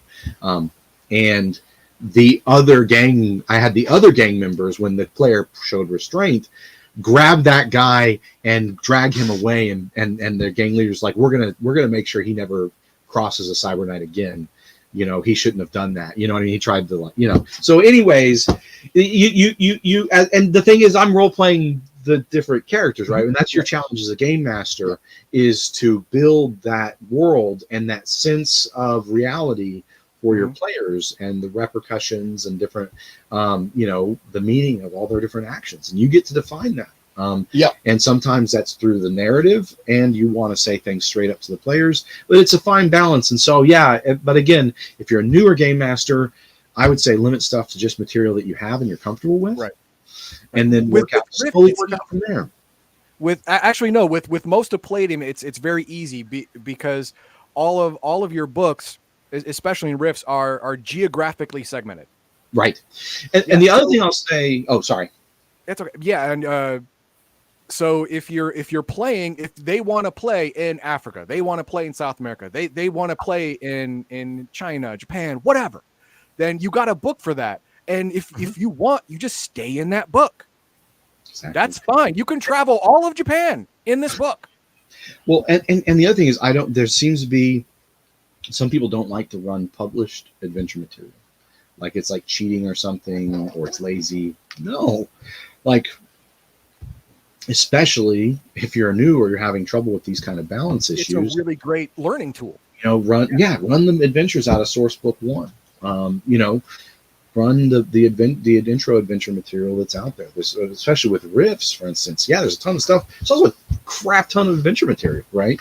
So and you can easily get recommendations on books that are just whole adventure romps that can lead you through a very guided experience, like Source Book 2 Mechanoids, right?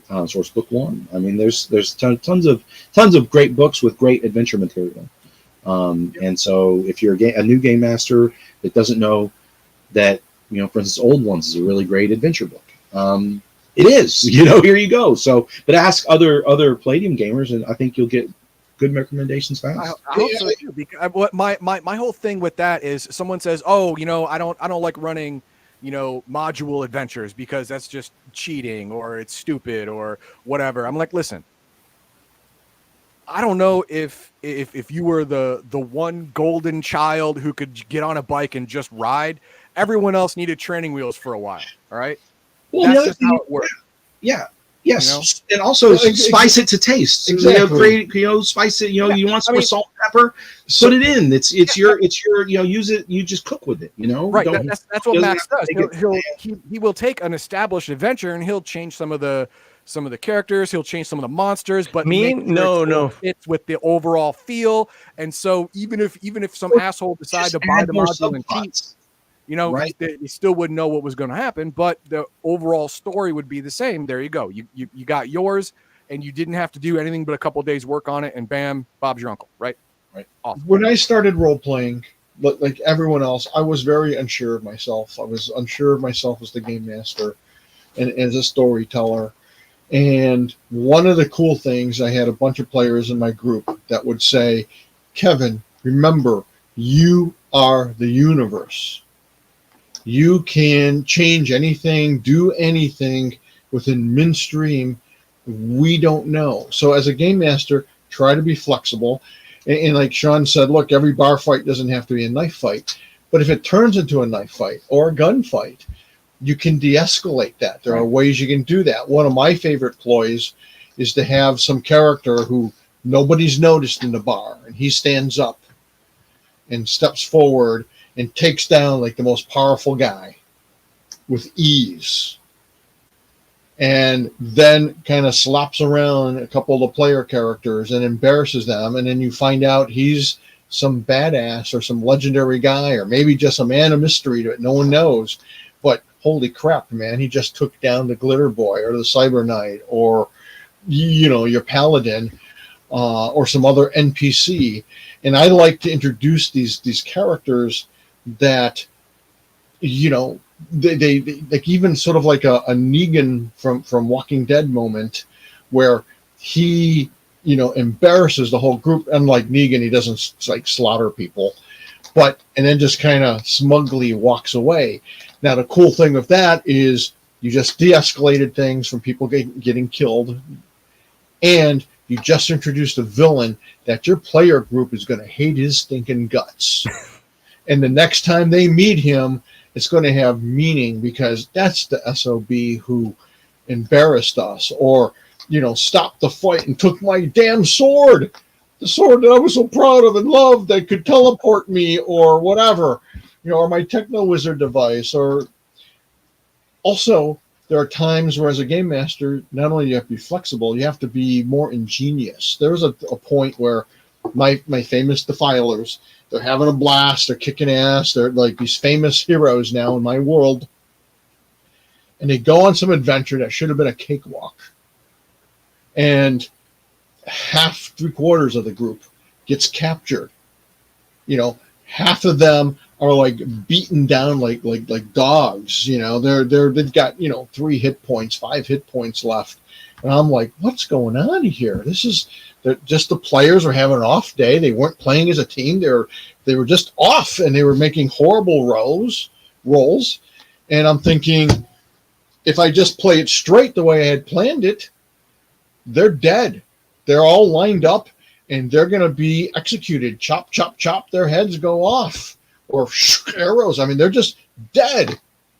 So I didn't want to kill 2/3 of the defilers. And the group, all the players are looking like, what's going on? Are we going to die? We're going to die. And Game over, man. Exactly. Game over. I turned it into, again, one of those things where it's like, strip off all your armor, and someone who, hand over your weapons. And the guy who refuses to, gets pounded on by 6 guys, and they take all of his shit. And they're like, anyone else have a problem with this? No, sir. They strip down. And now I turn it into a prison escape scenario. But I kind of have them, I take it so that these guys are all captured, all their weapons taken away. They're taken to a jail that 5 minutes ago, there was no jail in this castle, no dungeon. Now there is. They get locked up, and I'm like, well, let's end the game here, because I need to figure out what I'm doing next. Yeah, I got to figure out what's going to happen now. And we sat around chit-chatting and stuff, and I let the players who weren't captured tell me what they were kind of doing. Well, we're just going to lay low. We're going to listen for this or that and see what we hear about this guy who just captured everybody. And, we're going to plan a prison break. And I'm like, great, let's all get together next week. I'll hear your prison break. I'll hear what you guys are doing. And it worked out fabulous. It was one of the best adventures. People loved it. The third that didn't get captured had planned this amazing prison break. But they didn't even get to execute it because the guys who were captured now, next week, they're playing like gods. It's like the mind melter in a group's like, can I manipulate this guy or that guy? Can I teleport? Not teleport. Can I use telekinesis to get the keys and slowly bring him over without, someone put one of the guards asleep. Next, by the time the rescue people come for the prison break, they run into each other because they're like, these guys are on their way out. These guys are on the way in. They both played great. It was this epic adventure. They go and kick ass with the guys who captured them, and they were bad guys, of course. And sure, it was wonderful, but none of that was planned. I had to do it off the cuff. Yep. But it was great. Or I could have just killed them and said, hey, guys, I'm sorry. You're all dead. Yeah, them the breaks. Let's get up. And to be fair, neither option is wrong, because I know that there are people say, I don't want to say in the old school, but with the older mindset, be like, hey, if the dice say you die, you die. And I'm personally not against that. At the same time, if you can make it fun for the folks and you don't have to kill them, and it fits the verisimilitude of the world, which I think, especially when it's a bunch of people, it's much easier to capture a bunch of people than it is to slaughter a bunch of people. Especially when you're talking repercussions and so forth, always leave. This is my term. Always leave the players an out. Whether they take it or not, that's on them. But always leave an out. Well, and the other thing, two things I want to throw in, just kind of parting things. One thing is Rifts has the really great, and a bunch of other games have the really great like injury rules. So again, you don't have to kill people, and that can provide, you don't want it to be for something unimportant, but if you want to drive that point home without killing a character, that's a great way to do it. Is you can roll on those tables, and then your character now walks with a limp. I mean, unless you go get a cybernetic leg, which maybe they do, right? But that's the whole point. Is it now has become part of the character's story that they tried to do something beyond what they shouldn't have tried to do, or they survived something that maybe they're lucky to survive. The other thing, a consequence, without it being someone coming after you. It won't destroy the character, make the character unplayable. That would piss off the player. No, there is a little detriment. There's a consequence for your action, and now you can live with it. I had a character who was stupid. He we're all a bunch of 20-something guys, right? and I played brothels. Like, I mean, I didn't go into sex acts. That's gross. But no, I don't do that either. So there's this hot babe, and she's like, "Hey, baby," and he's like the last guy in the group, and he like stops to talk to her, and she like strokes his cheek, and he's like, "What's she wearing?" And I'm like, so she was like an elf with like a 28 beauty. And long black hair, and he goes, "What she's wearing?" I'm like, "Hip high boots." And he's like, "Okay, and?" "No, that's it." And he's like, "Ooh," and she lures him into this. It turns out to be, she was like a dominatrix. No kidding. She was evil. She lures him into this place. He doesn't tell anyone what he's doing. He just slips off on his own, and he's not the guy who normally, I'm a lone wolf. This guy's a team player. And she, I say, "Oh yeah," she lays you down on this bed. She climbs on top of you, and she says, "I'm just going to hook this up, this on this arm and your legs." And then she pulls out the knife, and he's like, "Wait, knife?" And I'm like, "Oh yeah." And the rest of the group playing in character, they had no idea what happened to him. So in this particular case, I saw no real avenue out, and I said, "Well, Al, you need to roll up a new character." And he did, and until the group had some reason to raid this place, they find him, and she had tortured him so bad, he would wear a sack over his head because his beauty was like 3. Oof. And, he got his character back like 6 months later, Again, I don't want it back. It's used. Yeah, I don't want it back. It's broken. Oh yeah. no, it just stuff happens, and then I don't mind killing players, obviously, because I mentioned how this guy died like 3 or 4 times in a row. That earlier example. If they play dumb or foolish, or if they play brave, like I've had Julius Rosenstein, who's one of the best players I ever played with, excellent game master too. He lost 2 different characters in 2 different of my games, both being heroic, the classic, I'll hold them off as long as I can. And it's like, that's wonderful. And, the players couldn't find his body to try to resurrect him or whatever, and that was fine. But then I had another guy who, I warn him, he hears all these things, all this stuff going on. He still kicks in the door. He's facing, like, he's hideously outnumbered. He's facing like a dozen guys. And by guys, I mean like ogres. Mm-hmm. And I'm like, so what are you doing? And I'm expecting to say, shit, I slammed the door, run like crazy. And I'm thinking, yeah, I'll just have him throw a few spears. Hopefully they won't hit the guy. And he's like, I charge them. And I'm like, oh, what? What? Even Han knew when to run, man. I mean, come on.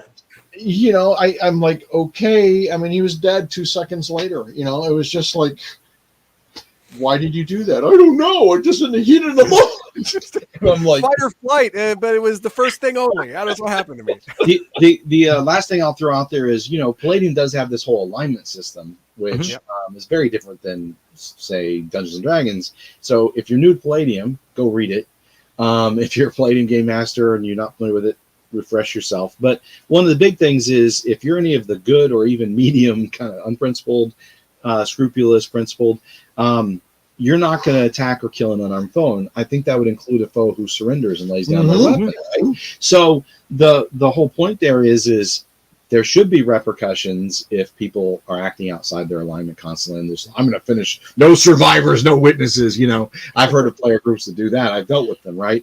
And the same thing is if there's NPCs and there's maybe, I love first they're enemies, but then they become friends. You know what I mean? When you first encounter a group, maybe there's friction or combat. Happens in comics. Same kind of thing can happen. You can figure out, they're not executing us, so maybe these aren't terrible people. But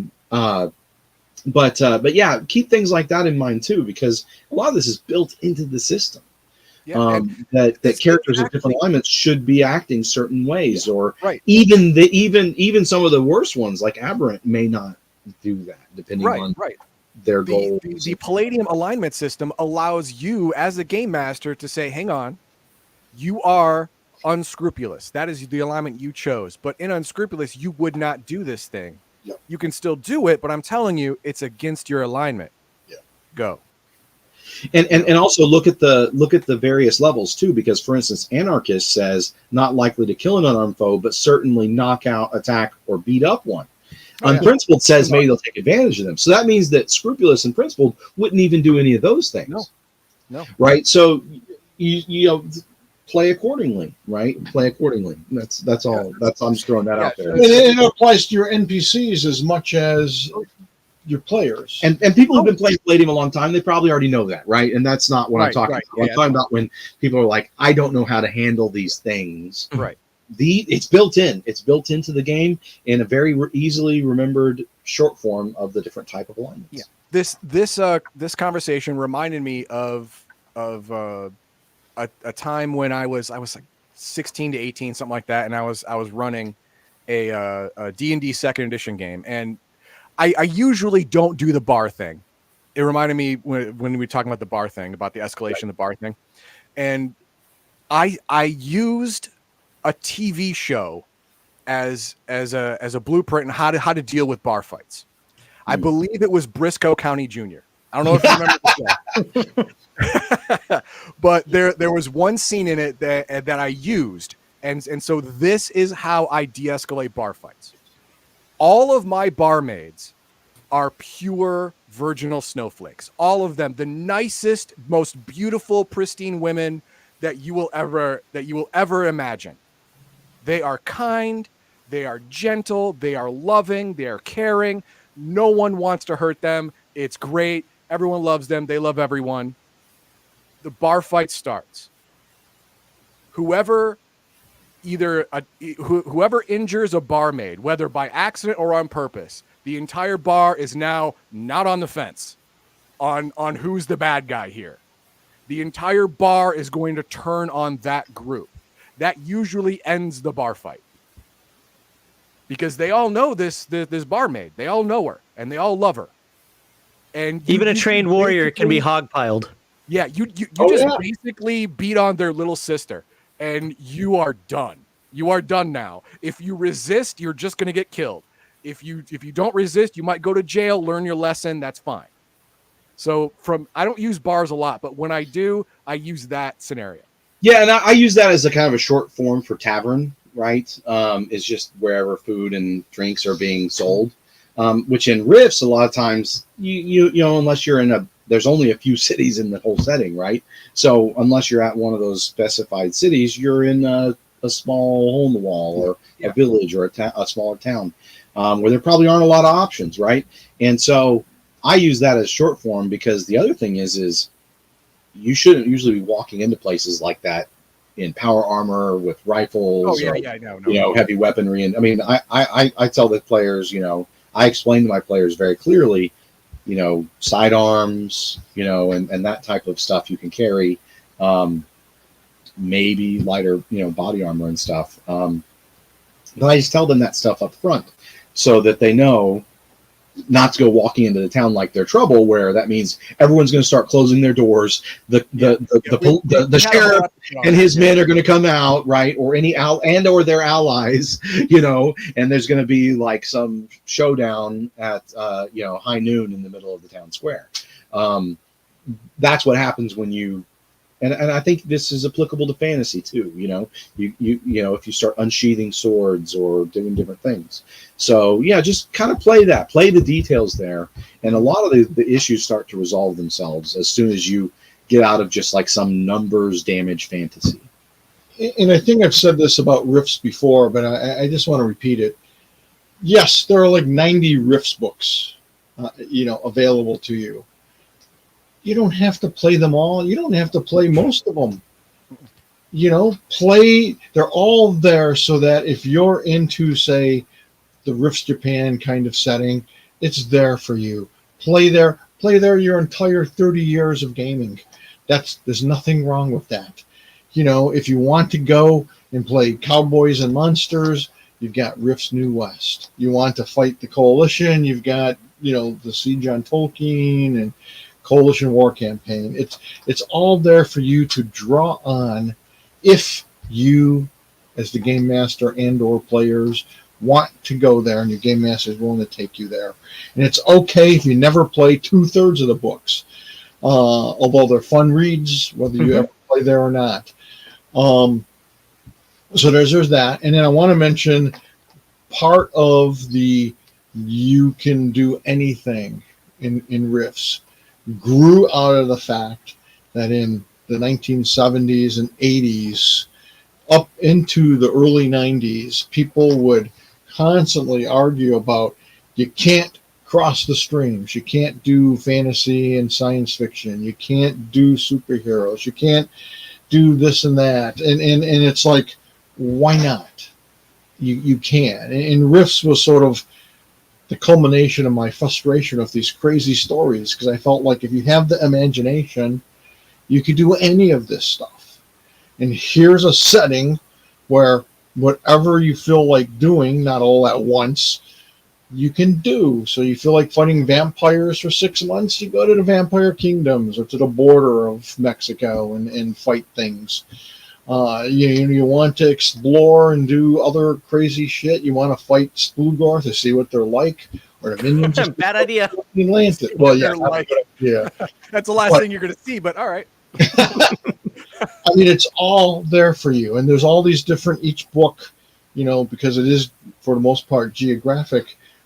I try to represent the cultures and the attitudes of these different locations, so that you can have different experiences in all these different places. So that's what that came from. I think Rifts does that really well. Yeah. We're in just a moment here. We're going to move on to the GenCon and find out what you guys are doing there. But I hate to say it, between your conversation there, a lot of memories were jogged, and I'm not going to bore you with too much of this here. But there's some anecdotes that I wanted to put out there. First of all, one of the things that we've run into in like this era of gaming, as I like to call it, is I'm an old AD&D second edition guy. Now I know some of the grognards are like, second edition's worst edition. It's just the 5e of its day. Well, they're not wrong. There's so much splat in second edition that if you use it all, you're nuts.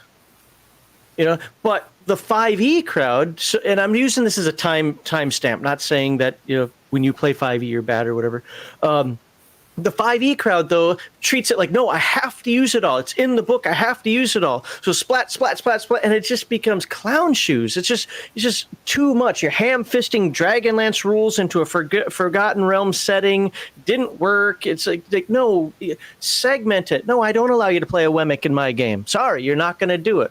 We could say no, and going back to the boundaries and limitations, I don't say no out of cuff, like no. But if it doesn't fit the setting, if it doesn't fit the game, and Kevin, this is what you were saying earlier, if it doesn't fit what it is you're trying to do at the table, the answer is no, and there's nothing wrong. If the player doesn't like it, the player can go to another table. That's why there are all these different tables. I've literally, and this is something I was just telling somebody the other day, never sat at the same Palladium game and from a different game master and had the same experience. Never, ever. Everybody runs it a little differently, and that's not bad. That's actually good. And I'm going to put this comment up here because he's a jerk. Grizzly Peter says, right, like you kiss a demon, you might get demonic hurt. Right, Legionofmyth? That's my character in Bear's Palladium fantasy game. I kissed a demon. Didn't work out for me the way I'd wanted it to, but and just one last suggestion on that, and then we can move to the next stuff. But if you want to softball, I'm going to run this kind of game, and you need to make a character that fits this theme. Well, maybe as a game master, you go and you say, hey, I have the idea for these 3 different campaigns we could play. One is, a noir detective procedural in the burbs. Another one is, you're doing a more Mad Max style in the Texas Freelands, right? These are all things that I've played in. You mean Roadhogs? We didn't have any mutant animals, so... but I did have my interceptor, that my Scythe Stalker drove. And then maybe the other one is like I heard some guys, they did it sounded great. They did a whole series where they were playing dog boys in a dog pack, right? And so maybe you do something like that, and then that way the players do have a choice, and then they've all kind of invested and chosen to work within those confines. Yep. So that's just kind of like a way to kind of softball that, where you're giving people choice, but at the same time, it's also part of that buy-in. So what are we going to do at this table together, all of us, right? So, and again, I just think that really is the real question in issues like that. So what's next? No, I've got more, but you know what? I'm not going to belabor that point there. I think we go. I think it's time to talk about. We can throw some chat first, and then we'll go talk about. GenCon. Let me just make sure that these can't wait till later. That can wait till later. Okay, that can wait. I just want to make sure that we're kind of staying on topic right here. You know what? I think we're going to wait for later for most of those. Okay. Oh, nope, this one came up. This is actually still topical because this was in our subject here. Did Eric ever make a design guide to help explain the philosophy and how he designed things? Unfortunately, no. He does have It's some all in his head. articles early on. Yeah, I can tell you. Some of it was. Eric and I were both into wow factor. How do you surprise your players? Setting them up to be expecting one thing and then another. We talked all kinds of game theory. Mainly we wanted to tell great stories. He like me, our focus was always on character and story. There's lots of different ways you can approach game design. But it's interesting whether you're designing a video game or a board game or a role-playing game. There's a lot of basic fundamentals, and one of the big ones is fun. I've seen a lot of game designers get so lost in the mechanics that they forget that the game is supposed to be fun. And that's something Eric and I never forgot. And then think big. And I don't mean like Hollywood. It drives me crazy because small stories can be freaking wonderful. Mm-hmm. And it seems like in Hollywood, everything is, save the world. And it's like, how about saving this town or this girl's child? Or, there's lots of smaller stories you can tell, but tell them in a fun and interesting way. And in research, Eric and I are both huge on research. I used to say 90% of everything is research. So a great example is when Eric was writing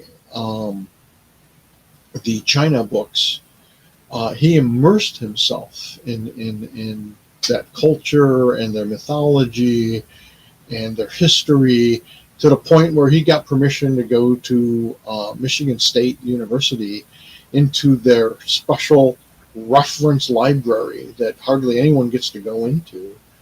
And you can't take any of those books out of the room. And he would read stuff and look at the artwork to get ideas and things. I mean, the guy was just so big into research, because when you really know your subject matter and you can really present it, it comes off feeling more plausible and more authentic, and you're being truer to that culture. And you can pivot easier if you have to. Absolutely. And then he would spitball ideas. He and I were like each other's muses, and we would reach out to each other and say, hey, I got this idea and I think I'm going to take it this direction. And then inevitably the other person would say, yeah, that sounds cool.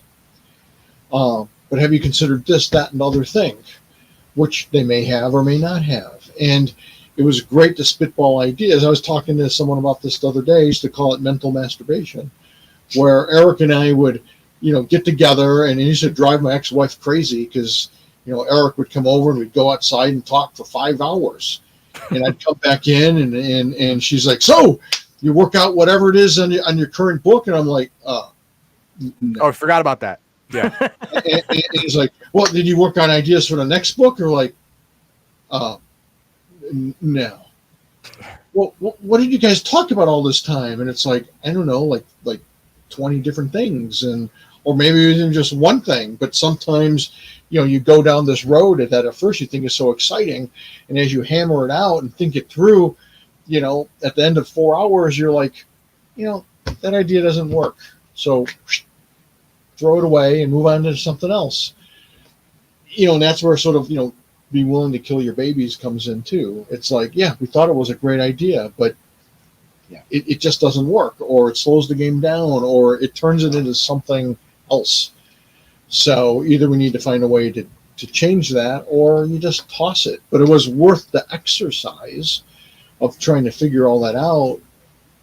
And part of our approach, I think Eric and I both, is, and I think Sean works this way as well, we figure out the setting, the story, the characters we want to represent, and then we build the rules around it, not the other way around.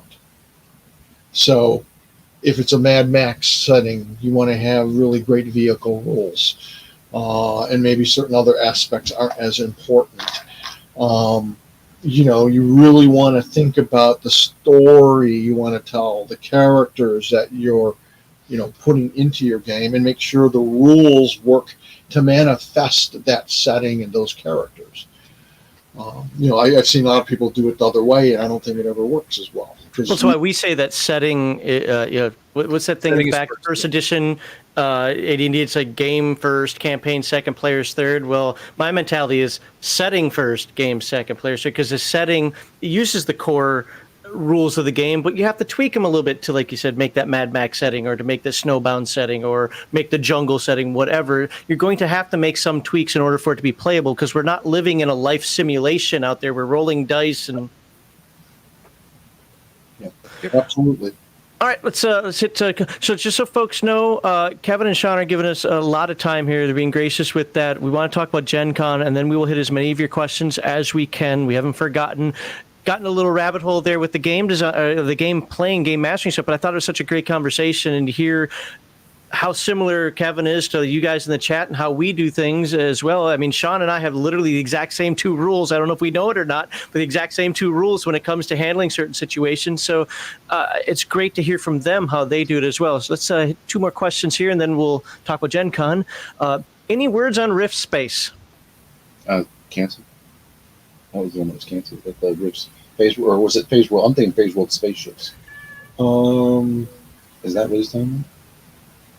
Yeah, I'm not sure what. I mean, space is kind of broad. Are we talking World of War, the United Worlds of Warlock? Or Yeah, we're talking Phase World, or are we talking Rifts? Yeah, is this a 3 galaxy thing or just general space? Because isn't space off limits to Rifts?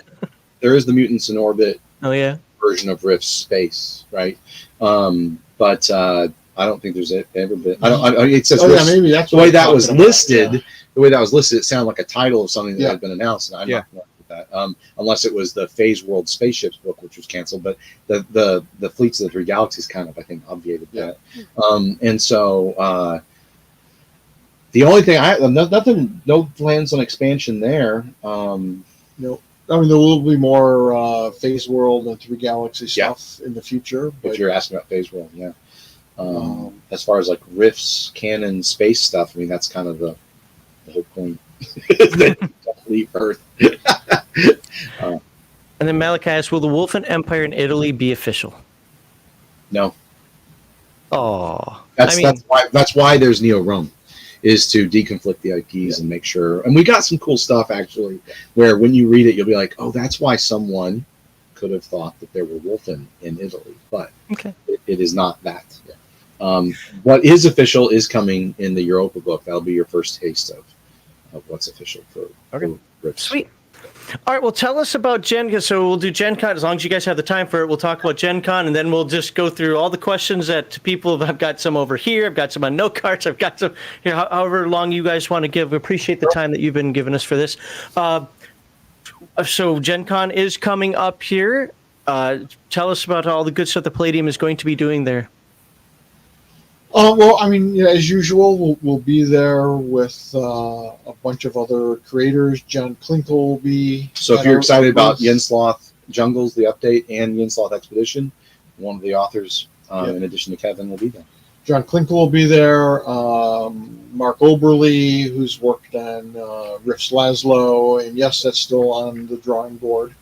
It's not forgotten or tossed out. He's also done work for a Nightbane. So Mark will be there. Mike Leonard will be there. His son, they're big into cosplay. I'm not sure what they decided on yet this year, but it should be pretty cool. And then Sean will be there. I'll be there. Wayne will be there. Caleb will be there.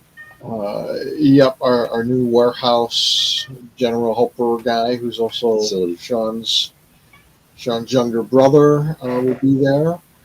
I know I'm forgetting people. There'll be a bunch of us there, of course, and we're always happy to chat a little bit and sign books. We hope to have Yin-Sloth expeditions there. We'll have a handful of books that are temporarily out of print, should all be back in stock. And there, we'll have some artwork. We'll have some, prints that you can buy. Maybe the new coffee mugs. Probably not the T-shirts. T-shirts are kind of pain in the neck to haul there, and they take up a ton of table space. Yeah. And I don't know if I. Yeah, we may have some advanced samples of Ninja Turtles. There. We're not sure if we can get that done in time. They will not be for sale, but they'll be there to look at. If we have them, yeah. We will take those miniatures there so people can take a look at them and like the dice and the dice, and like I said, maybe some other samples that we get from the manufacturers. And then. Yeah, we're not sure if we can squeeze out anything else in time for the show. Unfortunately, you got to factor in printing, and shoot, man, the GenCon's like 6 weeks away. So, Do you know how many Palladium games that you guys are kind of, I don't want to say sponsoring, but looking over sponsoring, or that you're aware of that people are running? Yeah, I think there's like 20 Palladium games. Oh, yeah, and I definitely want to mention that for the first time in a long time, we've got 2 panel talks. Yep. One on Friday night and one on Saturday. So it's Friday Saturday. at 5 and Saturday at 4, I think. Yeah, that sounds right. Something like that. So, and one of them, the first one is like all things Palladium. Yeah, I and, think so. Yeah. sort of a question and answer. And then the second one is more focused on Ninja Turtles and stuff like that. So, are you gonna have somebody record those to put on YouTube later? Let me say this. Let me phrase this. Have somebody record those to put on YouTube later. I think that is the plan, but I don't remember. And we have to see what facility. GenCon policies are on that. I know some conventions, they tape them and keep them on file and don't allow you to do it yourself. I think they don't think GenCon has that issue. I'm only saying unless people have been doing a lot of illegal stuff, because I've seen a lot of. Could generally try to stream that stuff, I think. So I'm not sure if that is included in the reservation or not. Okay. And there's a bunch of openings still for both of those events. Yeah. So and Sean and I will be part of both of those. You know, we might have a guest person or two join us. We don't know yet, but it'll be fun, and you can meet us in person and ask your questions and get the lowdown on the latest of what's going on. By the way, they love questions when you ask, "Hey, when is this book going to be released?" I gotta hurt you now, Max.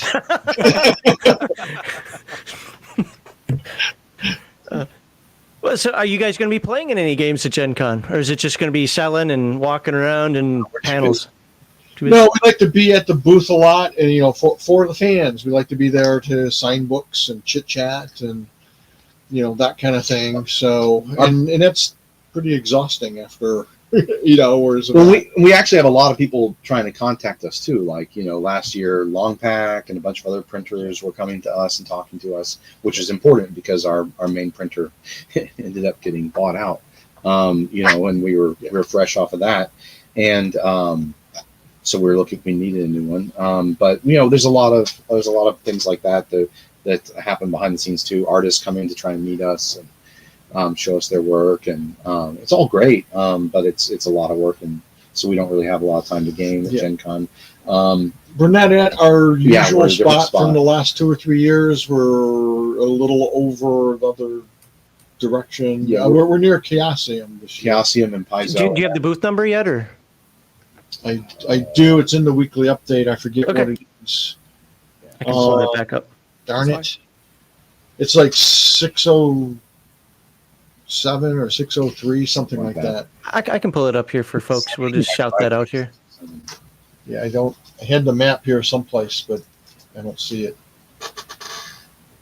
Of course, I can't pull it up right now. Oh, yeah.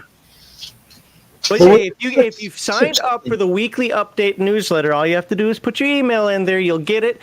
Or you can go to the Palladium Megaverse Gilded server. I've got it on there, and you can see where it is. I don't have it. I deleted the email because I posted it already.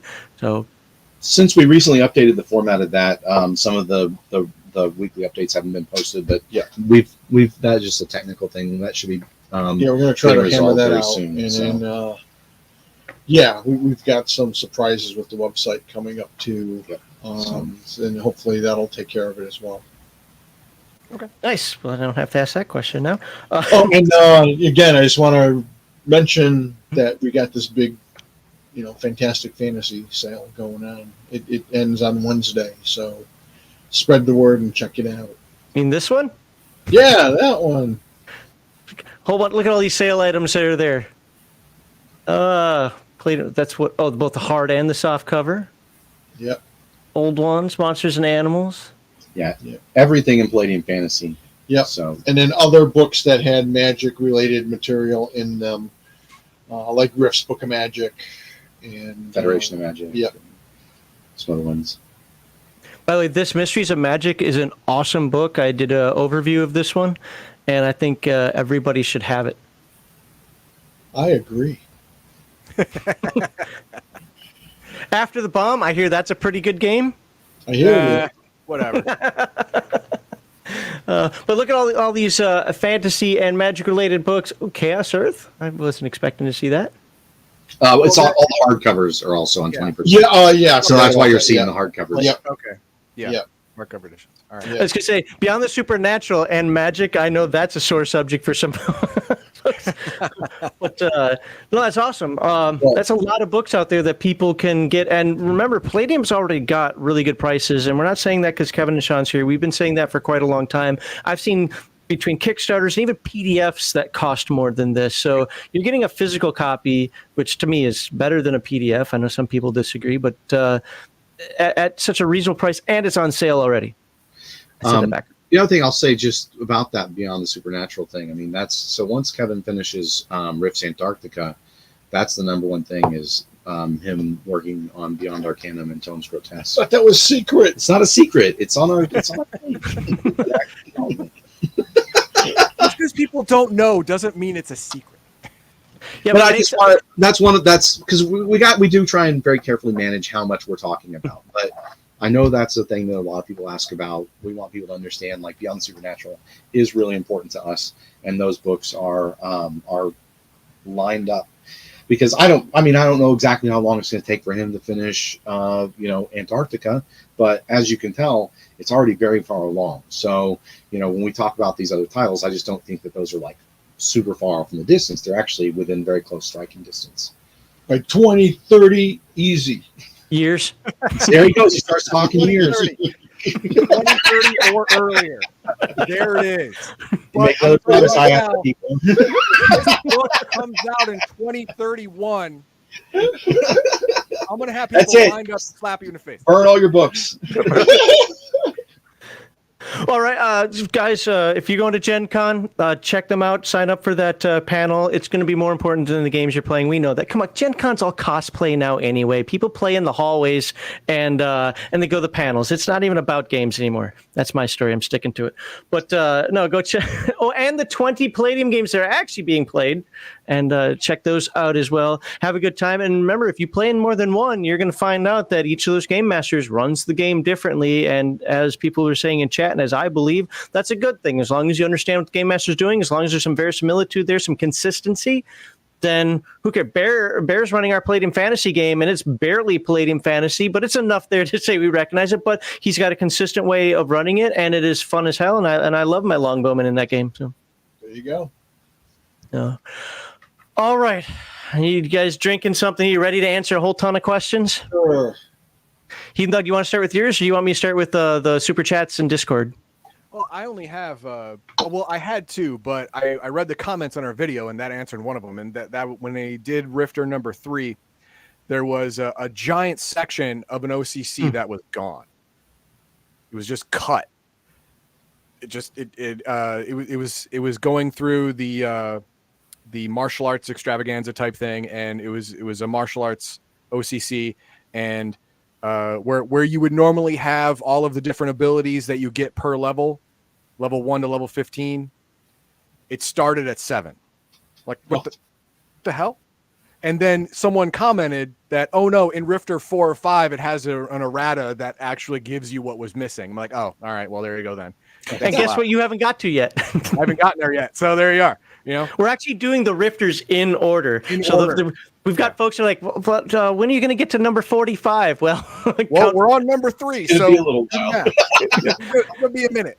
And we're doing we're trying to do at least one a month, but that doesn't mean one a week. Right. So my other question was, it's based on Kevin being all wishy-washy with his multiverse. I say that, and now I'm going to back it up. Here we go. In the conversion book 1, I believe it was. Revised or not? No, the original. You said that you actually wrote that it was like 99% that Beyond the Supernatural was the past of Rifts.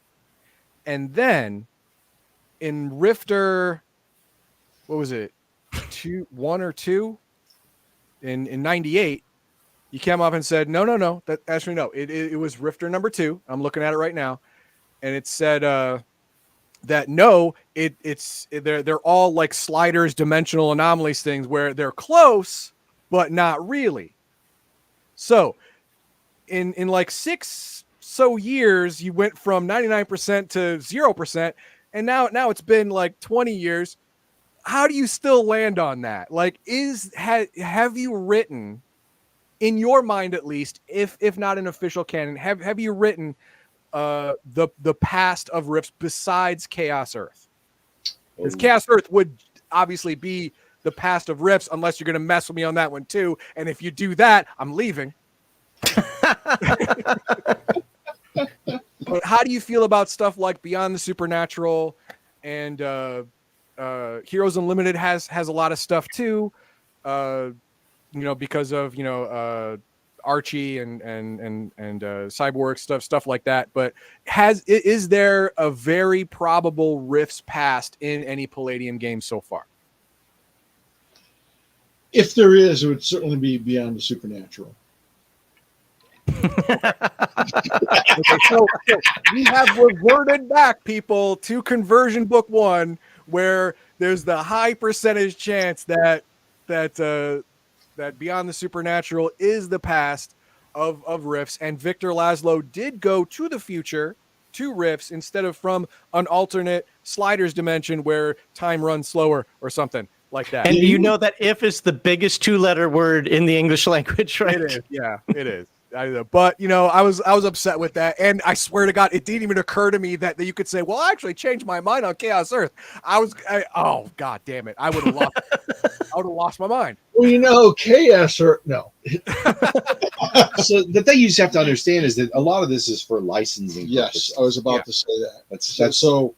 If Beyond the Supernatural is officially a part of Rifts, then if we license it, whoever the licensor is could claim that Beyond the Supernatural is part of it, as opposed to being a completely separate. Or let's say we signed a really great contract with somebody and we did a Rifts exclusive video game, but that means we wouldn't be able to license Beyond the Supernatural for another video game because it's officially Rifts. Right. So that's kind of the answer to.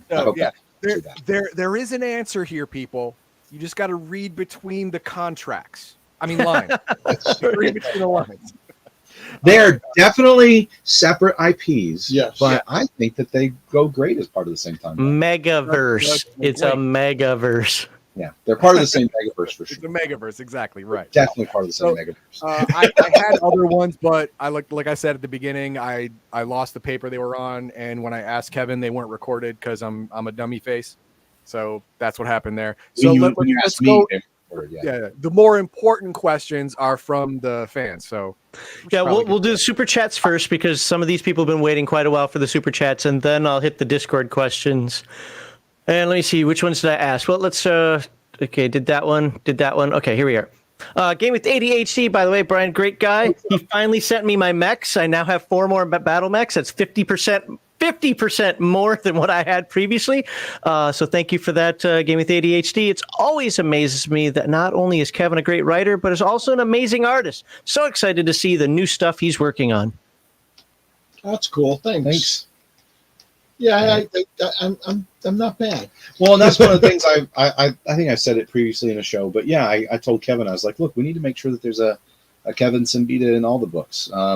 Now, for instance, we were really busy. I said that around the time that I was finalizing Titan Robotics, but I was able to grab Kevin's original sketch of the Flying Titan and make sure that appeared in the book. So, well, Larry Elmore is doing his volume 3 of his works. When are we going to get the volume 1 of Kevin Siembieda? When he finishes writing the 12 books on our status. Okay. Wow. Right. Wow, do you see that leash come out right there? Yeah. 2031. Yeah. Better hurry up. Thank you, Patrick Damo. And I'm going to follow that up out of his membership with his super chat for $5. Thank you very much. The best advice I ever received as a game designer, I got in person from Kevin and Sean. Weren't you the one he hit? Weren't you the one that you could actually take Kevin to court because he slapped you? I will remain ever grateful for that. Patch is a good guy from over there with the biggest geekest gang. Oh, yeah. No, we had a great time when they came to visit. Yeah. And then Dragon in the West has 2 super chats. The first one is, with the success of Baldur's Gate 3 translation of a TTRPG to video game, is this a possibility for a Rifts video game? You know, every single time you guys come here, we have the same question from somebody. So we would love to see video games for any and all of our stuff. And if they happen, they'll happen. More likely than not, it has to be through a third party company. But yeah, generally with that, it's kind of like TV shows or movies. It's a license. Kevin's beating those. Yes, I remember you now. But no, I mean, that's the thing is, you know, we're not a video game studio, right? We're not a movie studio. We're not a TV show studio. We're not all those things. So that's why that has to be someone else that does that. I mean, yeah, a lot of people are impressed with the new Baldur's Gate. Absolutely. If those developers came to us and said they wanted the license of property, we'd be like, let's have a conversation. No problem, you know? So, but, you know, that's just, a lot of fans seem to get really excited about things like that. And I'd be very excited to see it too. Kevin would as well. But that's what we focus on is, again, the analogy we've used before. I wrote it in a weekly update was, it's kind of like being a girl at a dance. You know, you just try and, you don't want to be a wallflower. You try and make sure that you're as presentable as possible and you're as awesome as possible. And hopefully someone comes and asks you to dance. And that's kind of what we're doing. We're just trying to focus on making sure that Palladium products are the best they can be, maintain the high standards of quality, and you know, get attention. So you know, and I think we're doing that. We're doing that. You know, and we've been courted by various video games over the decades and film companies. Recently. And you know, we don't announce them in advance, thankfully, because they've never worked out so far for one reason or another, usually having nothing to do with us. You know, I was all excited at one point when I think it was BioWare reached out to us and said, you know, you're on our short list. We got three games we want to do. And, you know, Rifts is one of them. And I'm like, yes, please. And nothing ever happened. They went with something else and it took off. And, oh, well. The old BioWare would have been awesome. Yeah, old BioWare, and it was old BioWare, yeah. But a lot of those guys moved on too, so it might have been. Yeah, you just never know. That's the other thing is, you know, Palladium is a company that, well, I mean, that's why Kevin brought me in, is to make sure that there was this continuity. It's had Kevin founded it 43 years ago, keeping it on the straight and narrow, but that's not common with video game and movie and TV studios. I mean, that's corporate world. They're changing fast. Yeah. So, yeah, it's a weird animal. Paramount didn't do any of that with you guys, did they? Like, hey, we want things to be different. I mean, I'm not asking you to, like, you know, dog them out or anything, but I'm just curious, like, did they do any of that corporate culture? Any, like, hey, we got to do things differently, or were they like, no, we want what you sell? No, and that's been one of the great things about our deal with Paramount. I can honestly say, I mean, you know, they have concerns about XYZ different things, and a lot of times they're really great about making sure that anything we talk about is a discussion about what we want the product to be like, what, you know, different support materials can we provide for it, and how are we going to market it? I mean, really, Kickstarter is a marketing decision, right? Mm-hmm. So yeah, but they've been really great, and they really wanted other strangeness in there when we're doing the tribute art with a bunch of different artists. They were like, oh, it's cool to see the turtles, but can we get some more of the other strangeness? So we're like, nice. Yeah, definitely give people that feedback. I know I've said this in private. I don't know if I've ever said this publicly, but Paramount for a big corporation is shockingly attuned and aware of their fan base and try to please their fan base. And when we say Paramount, well, technically we're talking about Paramount Publishing, because that's the subdivision of this massive giant corporations are segmented for speed and accuracy just because they have to be. Yeah. Right. So and one of the things they own is Nickelodeon, which owns the Turtles, right? So really it can be kind of weird, because sometimes when I talk about the approvals process and how much work it is and how difficult it is, well, part of that's just because of the working with such a big corporation and a big, or I should say, organization. And there's a lot of people who really want the best for the product, but they're looking at it from a ton of different angles, right? And so that just can take more time, and that's been one of the biggest challenges with this project. It's just all But that otherwise, stuff. they've been But great. it's been great. And I'd say 9 out of 10 times, if they have a suggestion, it's usually a They're good hopping one. right on it. Yeah, Okay. Okay. Yeah. that's been very positive. Dragon in the West for another $5 says, was crypto storage developed during the golden cryo. age of... Cryo. Oh, sorry. Yeah, sorry. I work in. Was cryo storage developed during the golden age of humanity? I know they're close to developing near light speed travel. Yeah, pretty much. Yeah, that's the NEMA. Absolutely, yeah. The NEMA armies all went into cryo Yeah. stasis. Okay. Law Dog, thank you very much. Law Dog has been a great supporter of the channel recently. Gifted 5 memberships. The names have already passed by for me over there, but thank you very much. And then following that, Mercurius also gifted a membership, and he's been a really good supporter of the channel as well. So thank you both for those gifted memberships. And just so the folks know that now have gifted memberships, you will be added to the Friday night giveaway. As long as you're on there, members and super chatters get that on Friday night. And instead of access to 1,500 videos, you have access to over 4,000 videos now. So happy viewing. And El DeLuna, question for Kevin. How would you handle silent spellcasting? Would you allow it? Not really. Softly spoken, but no, you have to verbally. Yeah, we talked about this with Yeah. Savage Riffs because the subject came up of the verbal and somatic, or different types of and that's one of the things that, especially for Savage Worlds, Shane wanted to define that. In fact, with Laszlo, I wanted to find that there are various schools of magic in sort of like martial arts. Even though maybe Kung Fu, that particular school handles things a little different, it has different moves. So certain people may use their hands more when they cast the spell, while others are kind of just, they do the enchantment and, they look at you, and Evil eye. but it's all verbal. Yeah. There has to be a demarcation between psionics and magic, because Yes. psionics is the silent killer. But the problem is that psionics generally are weaker than magic. Yes. Magic is stronger because it's more evident in all ways, including casting. And you have to have that demarcation. If you start mixing them together, then they both become diluted into crap. Yep. Well, the other thing is psionic characters are generally a little more front-loaded on their expansion possibilities over time. But yeah, it's very, very important points. Yeah, so if you see a character starting to mumble and maybe gesture, you're in trouble.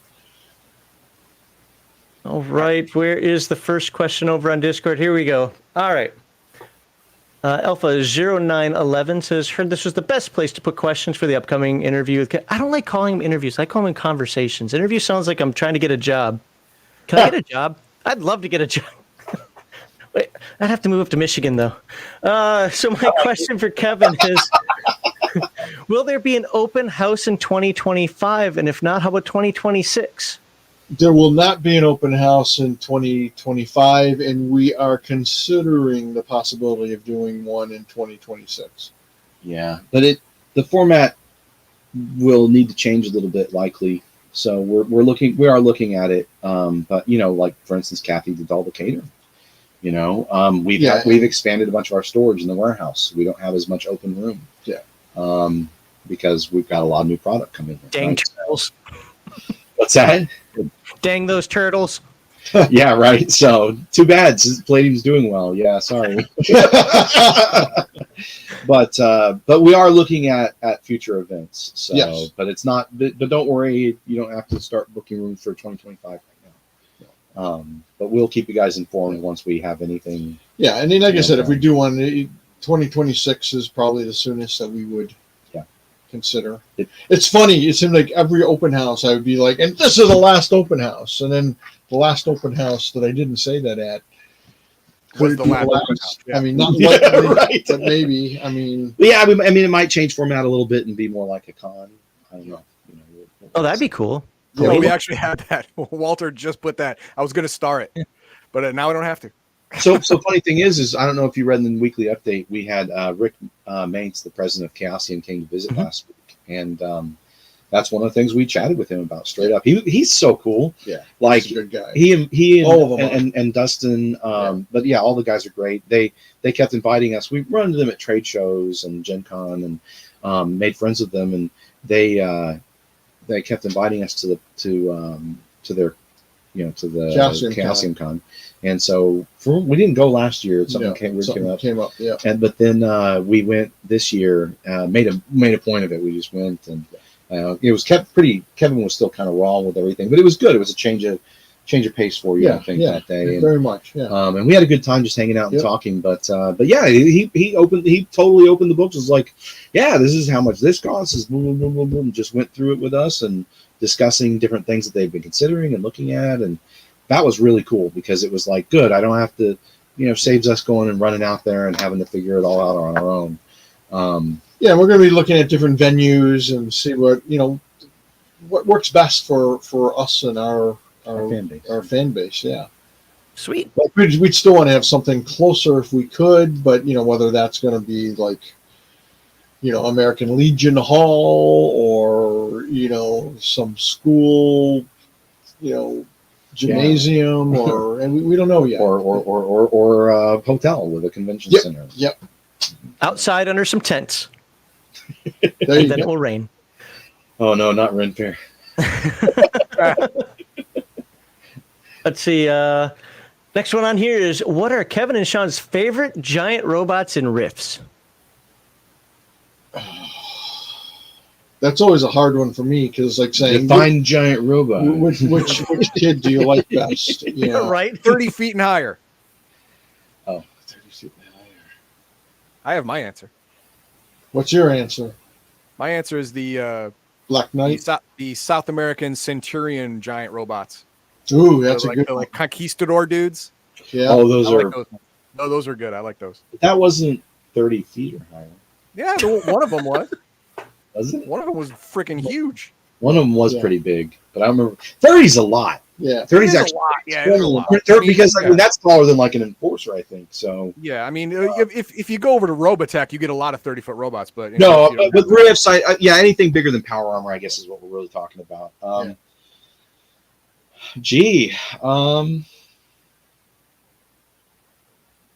don't know. The Hunter always has a special place in my heart.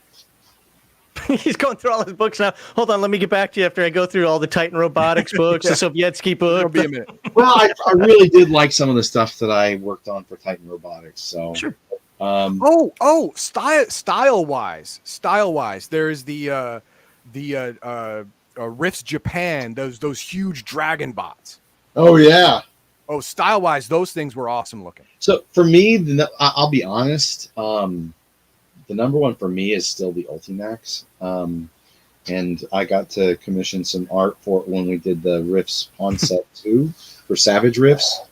And I didn't mention Ultimax mainly because it's the new, not that big. But I mean, but it is a piloted robot. So yeah.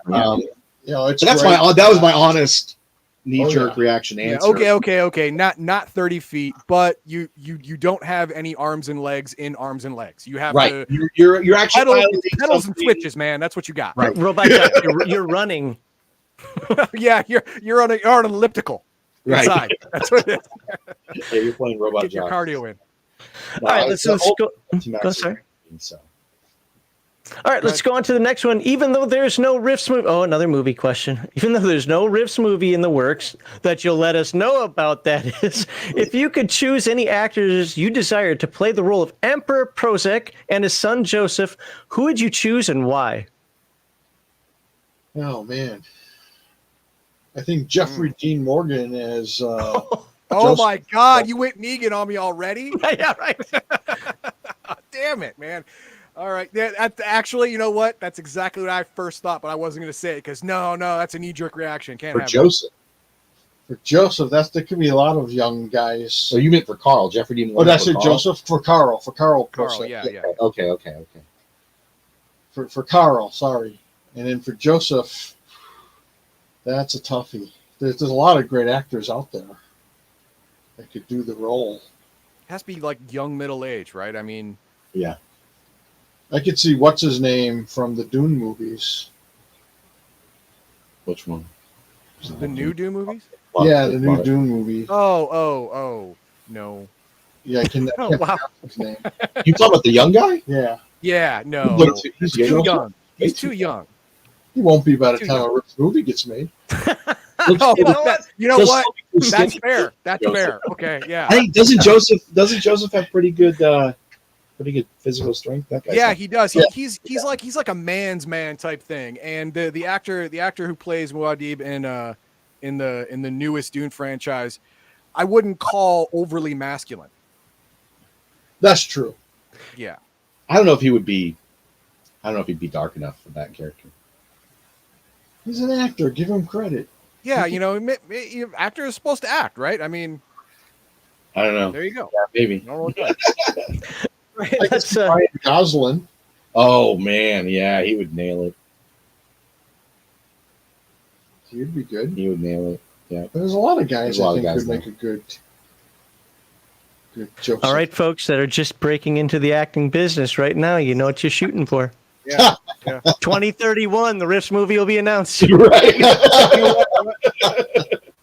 Actually, if Liam Neeson was like 20 years younger, I could throw him into a Riffs movie too. Oh, sure. Oh, there's a lot of actors I'd throw in for all types of spots. Oh, Yeah, yeah. absolutely. Oh, yeah. I'd want The Rock to play a juicer and Ryan Reynolds to play a crazy, and There you go. There you go. directed by Ross and Marshall Thurber. Yeah. We got another super chat in, so I'll read that now. Could any pre-Riffs glitter boys and hypersonic ships survive at military bases on Riffs Earth, like Wright-Patterson in Ohio? That Oh, actually happened. absolutely. Yeah. Absolutely. Yeah, that actually happened. What wasn't it in Canada that they found like this giant factory with like all these different glitter boys just sitting in a warehouse underground, and then they found all these variant technologies. At Groom Lake. Yeah, Yeah. There is. Lone Star did that too, right? Yeah. Yeah. In Texas. So, because I can't remember where Wright Patterson is from off the top of my head. But Ohio. So I'm going to take a small break Columbus, Ohio. Okay. before my bladder erupts. no, that's fine. That's fine. I'm Where's skipping the next question anyway. It's So, not no, important. everyone ran away. Everyone ran away. That's fine. Then I will read the next question because I'm not reading it. Well, if anybody wants to know about that, I mean, go pick up Mutants in Orbit. That's going to tell you about what's going on outside of, Rift Earth in our solar system. Looks like I have just 3 questions left. Okay, that's cool. So we'll have you out of here in under 4 hours. Woohoo! Oh, you know what? I think that there is in the plot point campaign for, and the material for Land of a Thousand Islands, it talks about the alien invaders there, and there is a plot thread where some of their fleet may have warped possibly into the area around the space around Rift's Earth within our solar system. So if you want to throw a curveball in there, that could be a plot thread to pluck at and take. Oh well, while we're waiting for Kevin, I have a question for you that's completely off topic. He's gone, so I can throw this out there. There has been several written versions of why space is inaccessible to Rift's Earth. Mhm. There's the original one was debris, Yeah. and then when Mutants in Orbit type thing. Well, no, they're killer satellites keeping all that crap on Earth. Right. Like keep that crap down there. We don't want that crap. And then there's been one or two others that I can't recall right now. But which one? I'm not saying which one is canon because that's a stupid question now. But if you are not incorporating like Mutants in Orbit, stuff like that, what is your explanation to the players if you were to run a game for your table, why they cannot access space from Rift's Earth? Well, the book I wrote There it is. Yeah, there it is. has a side. The first book I wrote was Empires of Humanity, and it goes through all that. And the answer is they're all canon, right? So Yeah. some of it was postulated with a less fleshed out explanation in some of the Rifts books, but I mean it is a very consistent answer that's grown in detail over time. So there is debris, but a lot of it's been put into counter orbit at different layers. Because if you ever take a look at like the real the SpaceX actual and map the is layers crazy. Yeah. of the satellites and other high stratosphere objects around Earth. I mean, there's a lot of layers to that. It's actually very far too. Mhm. It's a lot of distance. And so there are layers of just debris, but there's also layers of intentionally counter-rotating at high speed items. There are also killer X-ray lasers and missile pods. And then if you go look in the Mutants in Orbit, it talks about how that's actively maintained by the, what the Cyberworks base on the moon has turned into, right? And because they're like, quarantine it. It's a mess, Get it out, Yeah. So basically, what you did was you took all of the original stuff and went, yes. Oh yeah, well, but it all fits. If you get some of it's actually in Coalition War Campaign, I believe it has some references, as well as in Trax and the NGR. So yeah, it's all canon. It all fits together really well. Mhm. It's something that Kevin and I are very cognizant of as we're moving forward with things. But yeah, that's the thing is I mean, it's Rift. So I mean, unless you find a 300-year-old perfectly working and perfectly mothballed hypersonic vehicle, the chance that your players can try and leave orbit, I mean, that's really not the point of Rifts. If you want to play a game about that, go pick up that book. Go pick up the South America book so that you have the tri-beam wielding. The name of them escapes me off the top of my head. But yeah, because there are some plot threads to pull out there. But it's not heavily defined on purpose. If you really want, if you want more of a survival space type of experience, then those books are great. If you want a full space opera, that's Space World, right? Yeah. And so, it seems to me that kind of the bent of Phase World is that if people try and rift into deep space or far from Earth for whatever reason, a lot of times you end up kind of getting like drawn to eventually to appear in or near Phase World. And that's the whole point of Phase World, is it draws. It's a multi-dimensional hub that's either equal to, or some would say stronger than Rift's Earth. But it has a pull. It has a metaphysical pull. Yeah. Right. It like that weird junk planet in the Thor movie, right? Right. Yeah. Crap, I forget the name of it, but yes. Yeah. So, anyways, the third Thor movie. But yeah.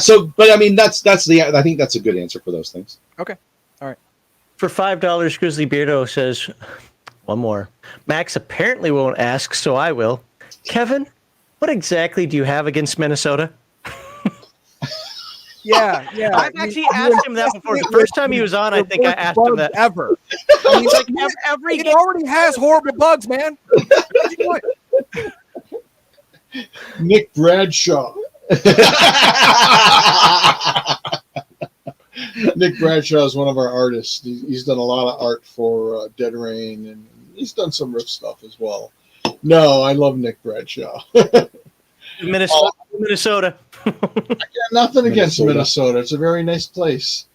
Kind of chilly. Yet it's always run by bugs or Empire of Humanity, or I forget what it is. Like every game seems to have something that eats Minnesota. I'm just saying, it's a little disturbing. For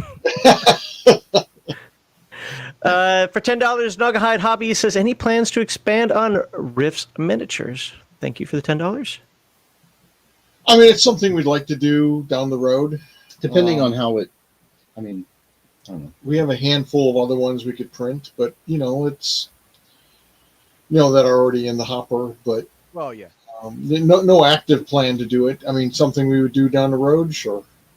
Well, that's probably that could be because in the early Rifters, the ones I'm reviewing now, it does give a miniature list and how to buy them, which obviously you can't do now. But I did have to talk about it. Well, some of those are still available. We still have a lot of those pewter style ones available. We also have the really beautiful new ones, new resin one, printed in resin. But I mean, anything's possible. I know there's fans that it's really weird because we have fans that say, "Oh, I really want miniatures," but then we're like, literally see people say, "Oh, look, you can buy them right here at this link," and they're like, "Oh, okay, I'm not going to buy them." And it's like, these are beautiful rich miniatures. You just said you wanted them, so it's just kind of weird because sometimes the purchase activity doesn't seem to match exact like maybe how people hype it up to themselves. But I will say, at least as a pre-order thing or a Kickstarter exclusive, we sold a lot of the Ninja Turtles miniatures. So I mean, I think it depends on the market approach and how we do it. We'll have to see. Yeah. Okay. Well, unless we get any last minute super chats in here, we've got 2 questions in per. I know you're watching. I'm not going to ask you a question because it seems like the discussion answered that one. It's a very nuanced rules-based thing, but so I think that's already been covered. So I'm going to go down to Gunther the Mad. Question for Kevin and Sean. The hook, line, sinker approach works well, but can be difficult to negotiate for some new or inexperienced game masters. Has Palladium ever considered publishing full adventure modules? Well, we have. And as Sean mentioned earlier, we're planning on including at least one adventure in every book that we come out with moving forward. Yeah, so we want to have a lot more integrated adventure material. I mean, there's a whole bunch of was it Chi-Town Burbs and Mercenaries and only Black Vault.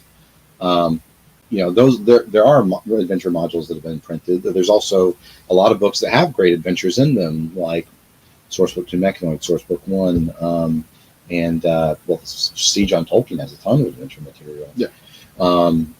There's a lot of adventure material out there. I agree that, and we agree, and not some of them are more or less fully fleshed out, and we do agree that the hook, line, and sinker is great if you're an established game master, or you have an established campaign, and you just need something fresh. And it's great because you can get 100 ideas in a couple of pages. But we do want to have more fully fleshed out, ready to run from the beginning. And that's one of the things I've been working on a bit.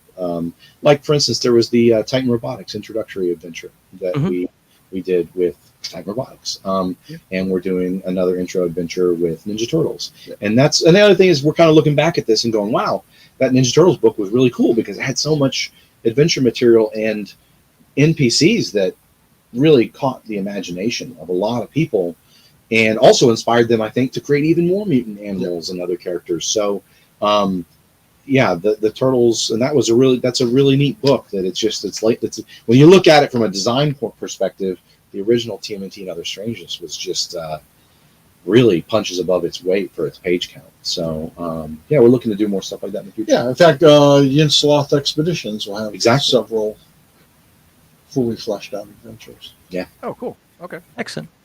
All right, then.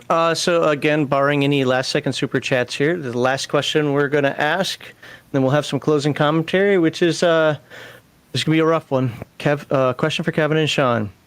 What is the best Palladium RPG, and why is it beyond the supernatural?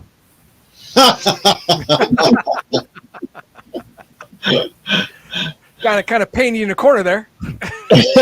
So why is Beyond the Supernatural so great?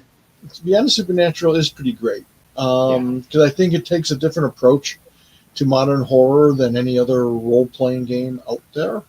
A lot of them gravitate towards, and there's nothing wrong with this, towards H.P. Lovecraft-style Cthulhu-type monsters, and Palladium takes a much more, in Beyond the Supernatural, takes a much more supernatural psychic ability approach, which makes, I think, feel real. There's a big difference in you can face the monsters as opposed to you're doomed to be ground down by them. The best you can do. Face the monsters, but you're still a mundane person outside of that. Yes. Yeah.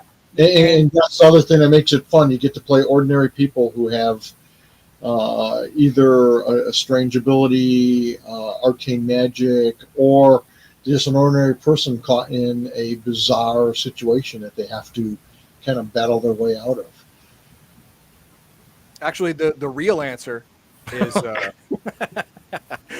real answer is Beyond the Supernatural is built in a way that you cannot prove to everyone else in the world that the supernatural exists. Right. No, that's the And great part of it. Exactly. It's beautiful because it isolates the player characters from the world. They're doing it to save the world, to save other people who don't like them. You are a textbook 1980s, mutant superhero in comic books. You're hated, but you're absolutely essential. Well, hated or they think you're crazy. Or they think you're crazy. Yeah, your wife leaves you, your parents abandon you because you're a nut job, and because you can't prove it. All the things you kill dissolve into nothing, and all of your powers become like the great Kretzky, whatever, like I can tear a phone book in half crap when there's nothing supernatural around. So, you did it with wires. But, when there's a demon lord around, you can lift up a tank and throw it, but without a demon lord, doesn't matter. But if you bring your wife along to fight a demon lord, she's going to die. so you can't even do Wait, that. is that how that's done? Hold on a second. Well, but I mean, that was kind of the whole conceit of the original, like Buffy the Vampire Slayer TV show. They're having to hide it from their family. They can't prove it. It's a fun conceit for especially modern. Well, and so one of the challenges I had, someone once said to me that, and this was in regard to the original Beyond the Supernatural, which was, well, if you have magic and psionic abilities, and I can lift up a couch and spin it around, how come nobody believes in the supernatural, that any of this exists? And I'm like, I love it. Let me figure out how I can make that work. Yeah, that's good. And what year did Beyond the Supernatural come out?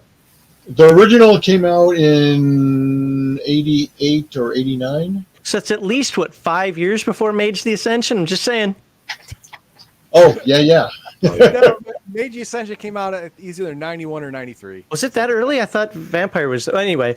You're still talking about 4 years. The point being, because those are the only two games that I know that have that whole plausible deniability built into, where magic exists or right alongside of normal mundane people who can still stand there and say, no, magic isn't real. And not be considered idiots. Right. Like, open your eyes, stupid. Like, no, I open my eyes and I don't see anything. So, and there's legit reason for that. Well, and I think that's why our fan base is dying for not Tomes Grotesque, well, that too, but for Beyond Arcanum, because they want to see how magic works in this new setting. Yeah. And I'm getting there, I promise. And that's why we're prioritizing it so highly, because we agree this is a gold mine of an IP that has great ideas for it, and that sounds like a little businessy, but I mean it is. I mean we had people going nuts over it. Every time we go to a trade show, people are going more and more nuts over it, and it's like the time it was ahead of its time, and it's a great time to finish it off. And yeah, I mean, and plus you have to make magic specifically work differently in Beyond the Supernatural to keep that same feel. Like, it has to work like psionics, to where when there's no supernatural presence around, your PPE is dog crap, right? Yeah. But when there is, you get all this stuff. Now you can cast all these spells, right? Well, it's got to have a little more of that creepy danger, weird factor too, compared to, like Rifts, where it's a science, right? Yeah. So there's science of magic, right? So there's that aspect too, which I know Kevin has a lot of really cool ideas on. So yeah, I think that's it's fun, and it's original. That's the other thing about Beyond the Supernatural. It's not just like a list of a bunch of stuff you've heard of in a whole bunch of other role-playing games. Mm-hmm. It's all kind of fresh. It's got a new fresh twist, or the monsters, even the monsters that have like a name that's similar to something from myth or legend. A lot of times they're nothing like that. Yeah, they work really differently. They're very unique, and I think that's one of the things that draws people in too, because it's this whole new this whole new world to discover. Oh yeah. So speaking of original type stuff, this isn't very. It is for role playing games. The Nega Psychic, I like it because I've seen the movie. Oh God, it was Tim Robbins read something. He's a Viking warrior, and there's this Eric the one Red? Christian guy who does not believe in the Viking gods, so he cannot see them, and they cannot affect him. So I think, that's a nigga psychic right there. He doesn't believe, so it doesn't work on him. What movie was that? I forget the name of it. Like I said, it had Tim Robbins in it. It was Red something. He's a Viking. I don't remember. It's fudge. The only That's one that I can think of name, but it might not be right, is Eric the Red. Eric the Red. Yes, I think that's Okay. it. Yeah, Oh. Eric the Red. It was like, it's 25, 30 years old, something like that. And but when I saw it, I'm like, oh yeah, okay, I can see that. Yeah, he's a Christian nega psychic type guy, because he doesn't believe in any of these Viking gods or Norse gods or whatever. So he can't see them, they can't see him, and none of their powers affect him. Everyone else is being punished by Odin, and he's like, what's going on? Why is everyone on the ground? Like, what is this? I don't see anything. What's going on? So that it kind of does that, and it works in your game even better than it did in the movie. So. Yeah, when I think of nega psychic, that's what happens. That's cool. I nerd. All right, folks, we've had these guys here for almost 4 hours. I'm going to prompt them for a final word here. Then I'm going to give you a status of what we're doing next week, and then we're going to end the stream because I'd like to talk to them for a couple minutes after the fact here. But I appreciate everybody being here. Thank you very much for the super chats, the Rumble rants, and the gifted memberships that were thrown out there. You guys... Everybody in chat was making this fun today. Didn't have to mod anybody. Didn't have to yell it. This was great. This is an awesome show. So, thank Kevin and Sean for being here. So the only thing I want to reiterate one more time, or let you guys reiterate one more time, that the weekly update is coming back. Right now, it's just in the email format, but it is going to be back on the webpage soon. And then if there's anything else you want to get out there to the folks that I didn't touch upon or you think needs to be reiterated one more time, go ahead and let them know. Check out the Fantastic Fantasy Sale, and which also includes all the hardcovers. I forgot about that. Yeah, that's why you see the hardcovers in there for 20% off. Yeah, and thank you for all of your support. Especially when Kathy passed. Again, the outpouring was incredible and touching. It meant a lot to not just me, but all of us. And thank you so much for that. And I talk about the Palladium extended family. It's a very real thing, and you guys are all part of it. So thank you, and happy Father's Day to all the fathers out there. We got a heat wave coming our way, so stay cool. Yeah. I live in Alabama. I have no sympathy. No, he has no. It was 100 degrees like last month for him. So yeah, it really doesn't matter. I hate it. Minnesotan living in Alabama, that just does not work right. And this is why, because we're jealous of Minnesota. That's why we keep destroying. There it is. It is a beautiful state. Lakes, die in a hole. Die from mosquitoes that grab you and just take you and fly away. That's a state bird. That's the Zytickets. I get it now. The state bird. Okay. They mutated from the state bird, which is a mosquito. That's what I just want to say, hey, thanks for everyone's support on the Ninja Turtles crowdfunding and project, and we're at least as excited as y'all. We're so excited about every detail of this. And if you haven't yet, get into the Pledge Manager. I just don't want anybody to miss their stuff or getting their address in or whatever. Yeah, because everything is so fantastic. It really is. It seems weird sometimes when you talk about your own stuff being fantastic and you're going to want it and get it. We're Turtle fans. And we had Kevin Pete, and we had Michelle and Michelle Ivy, who's one of the if you don't know TMNT, she knows the creators. She's one of the biggest Turtle fans in on the fandom. fandom. She's well known, and she came here, and she and her sister saw the stuff that we're doing, and they were just like, "Wow, people are going to come."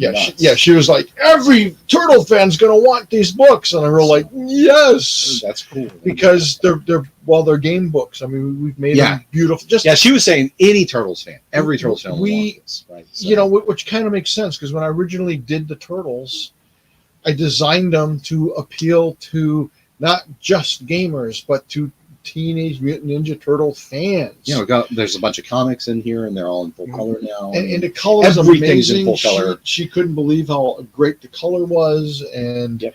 the tribute pages. I mean, there's just beautiful tribute we've got page a after ton of tribute them now. page after tribute page. Like a ridiculous number of them. I mean, they're amazing. And then Ben Bishop is supposed to add one, and Oh, did he get back to you? I saw something in my email, Okay, I believe. And There's been a couple of people like that are like, "Oh, I'm really busy. But I think I have time." And you know, it's hard to tell them no. you know, and Kevin Eastman with this cover. I mean, it's just He And it's insisted off the on wall reading again. his cover. He it's insisted. just He insisted. You know, it's just so cool. freaking beautiful. And you know, like Sean said, he insisted on doing it.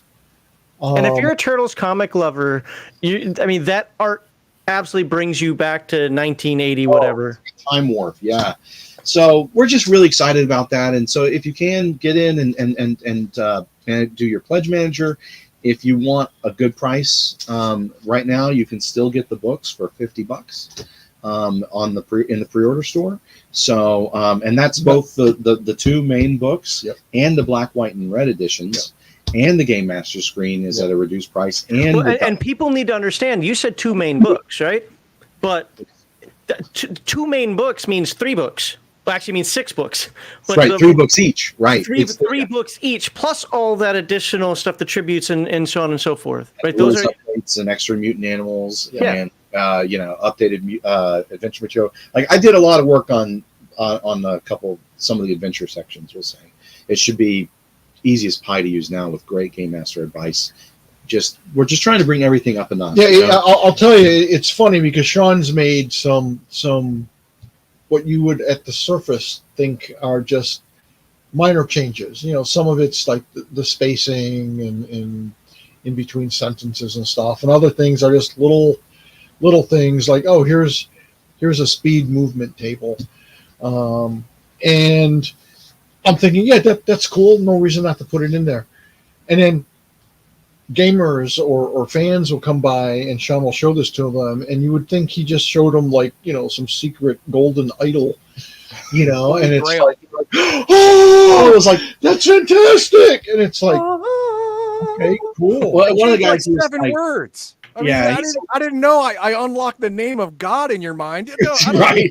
Jesus. Well, like one of the guys, he was like, you said everything was in color, but this is next level. And it was because even the lockpick set is in full color, right? It looks like shiny metal in your book. And it's very modern, new style layout. And those, you know, fonts the 2 public books, you know, the ones that are going to the mass market, and the black, white, and red editions, they'll be available, you know, after the thing closes and everything, the backer kit.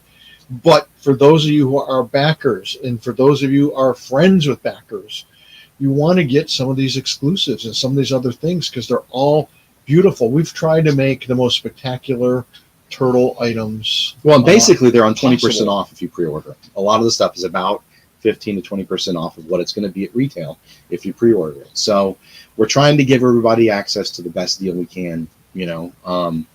But yeah, so hopefully you guys can jump in, anybody who's interested in that stuff. And again, like Kevin said, think of your friends who maybe didn't get in to the Kickstarter pre-order exclusive stuff, because a lot of that is really cool, and it's guaranteed. I guarantee you this stuff's going to be instant classic, instant collector collectible items. Yep. So think about birthdays for buddies, and we're negotiating the best we can. Hopefully, in the future, when we do more projects, that, you know, maybe some things will be able to be mainline sale items and won't have to be, like, say, Kickstarter exclusives. But for a lot of this stuff, that's how we were able to negotiate it with Paramount and Nickelodeon. And so I'm glad they gave us the chance to do this stuff. So you know, just keep that in mind. And I hope to see a bunch of you guys at guys and gals at GenCon. Yeah. And we're excited to be doing some panels there. And thanks for all your support. Again, I can't say enough. I had a lot of people reach out and asking about Kevin, but also saying they were so glad I'm here at Palladium. And I appreciate that too. I appreciate everybody's faith and support, because it hasn't been easy without Kevin, you know, and you know, he and I are really good friends, and so it's been tough on that end too. So I'm glad to see he's back and Happy to be back. Happy to be back. Excited to write and work on stuff. And I'll tell you, I kind of freaked out at one point. Shortly after Kathy died, I talked to a dear friend, Carl Gleba, who's written a bunch of our books, especially for the Three Galaxies, and he lost his wife like 3 years ago, and we saw him at the last GenCon. Yeah. And he goes, "Yeah, I'm finally think I'm ready to write again." And I spoke to him a couple of weeks after Kathy had passed, and he's like, and I'm like, it's weird. I said, I don't feel creative at all. I don't want to write. I don't want to do whatever. And he's like, "Oh, it took me 2 years before I wrote a single word after my wife died." And I'm like, 2 years, Palladium's over. It's like, but that is not the case. And in fact, it's different for everyone. Everyone does it differently. So I've been writing up a storm. I'm having a blast. I've got great new ideas coming, things I'm tweaking with the Yin-Sloth jungles and ideas for future books and that are on the schedule, and been making notes of things. So I'm feeling very creative and rocking and rolling here. So. And the other thing is it wouldn't have been the end of Palladium. I had a plan, and it would have been easy, and it wouldn't be a fun time. I mean, we all want these books that Kevin is creating, but yeah, Palladium will survive either way, and your legacy is not. Well, that's why you're here. Yeah, exactly. I'm just letting you know.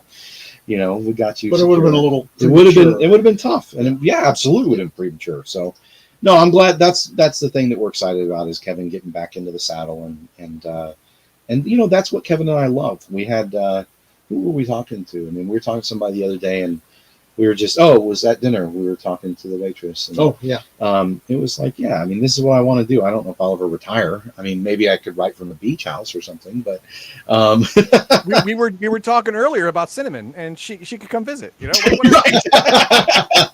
So I mean, it's one of those things. But yeah, this is what Kevin and I love to do, and so I'm just happy to see Kevin back, feeling good to do what he loves to do.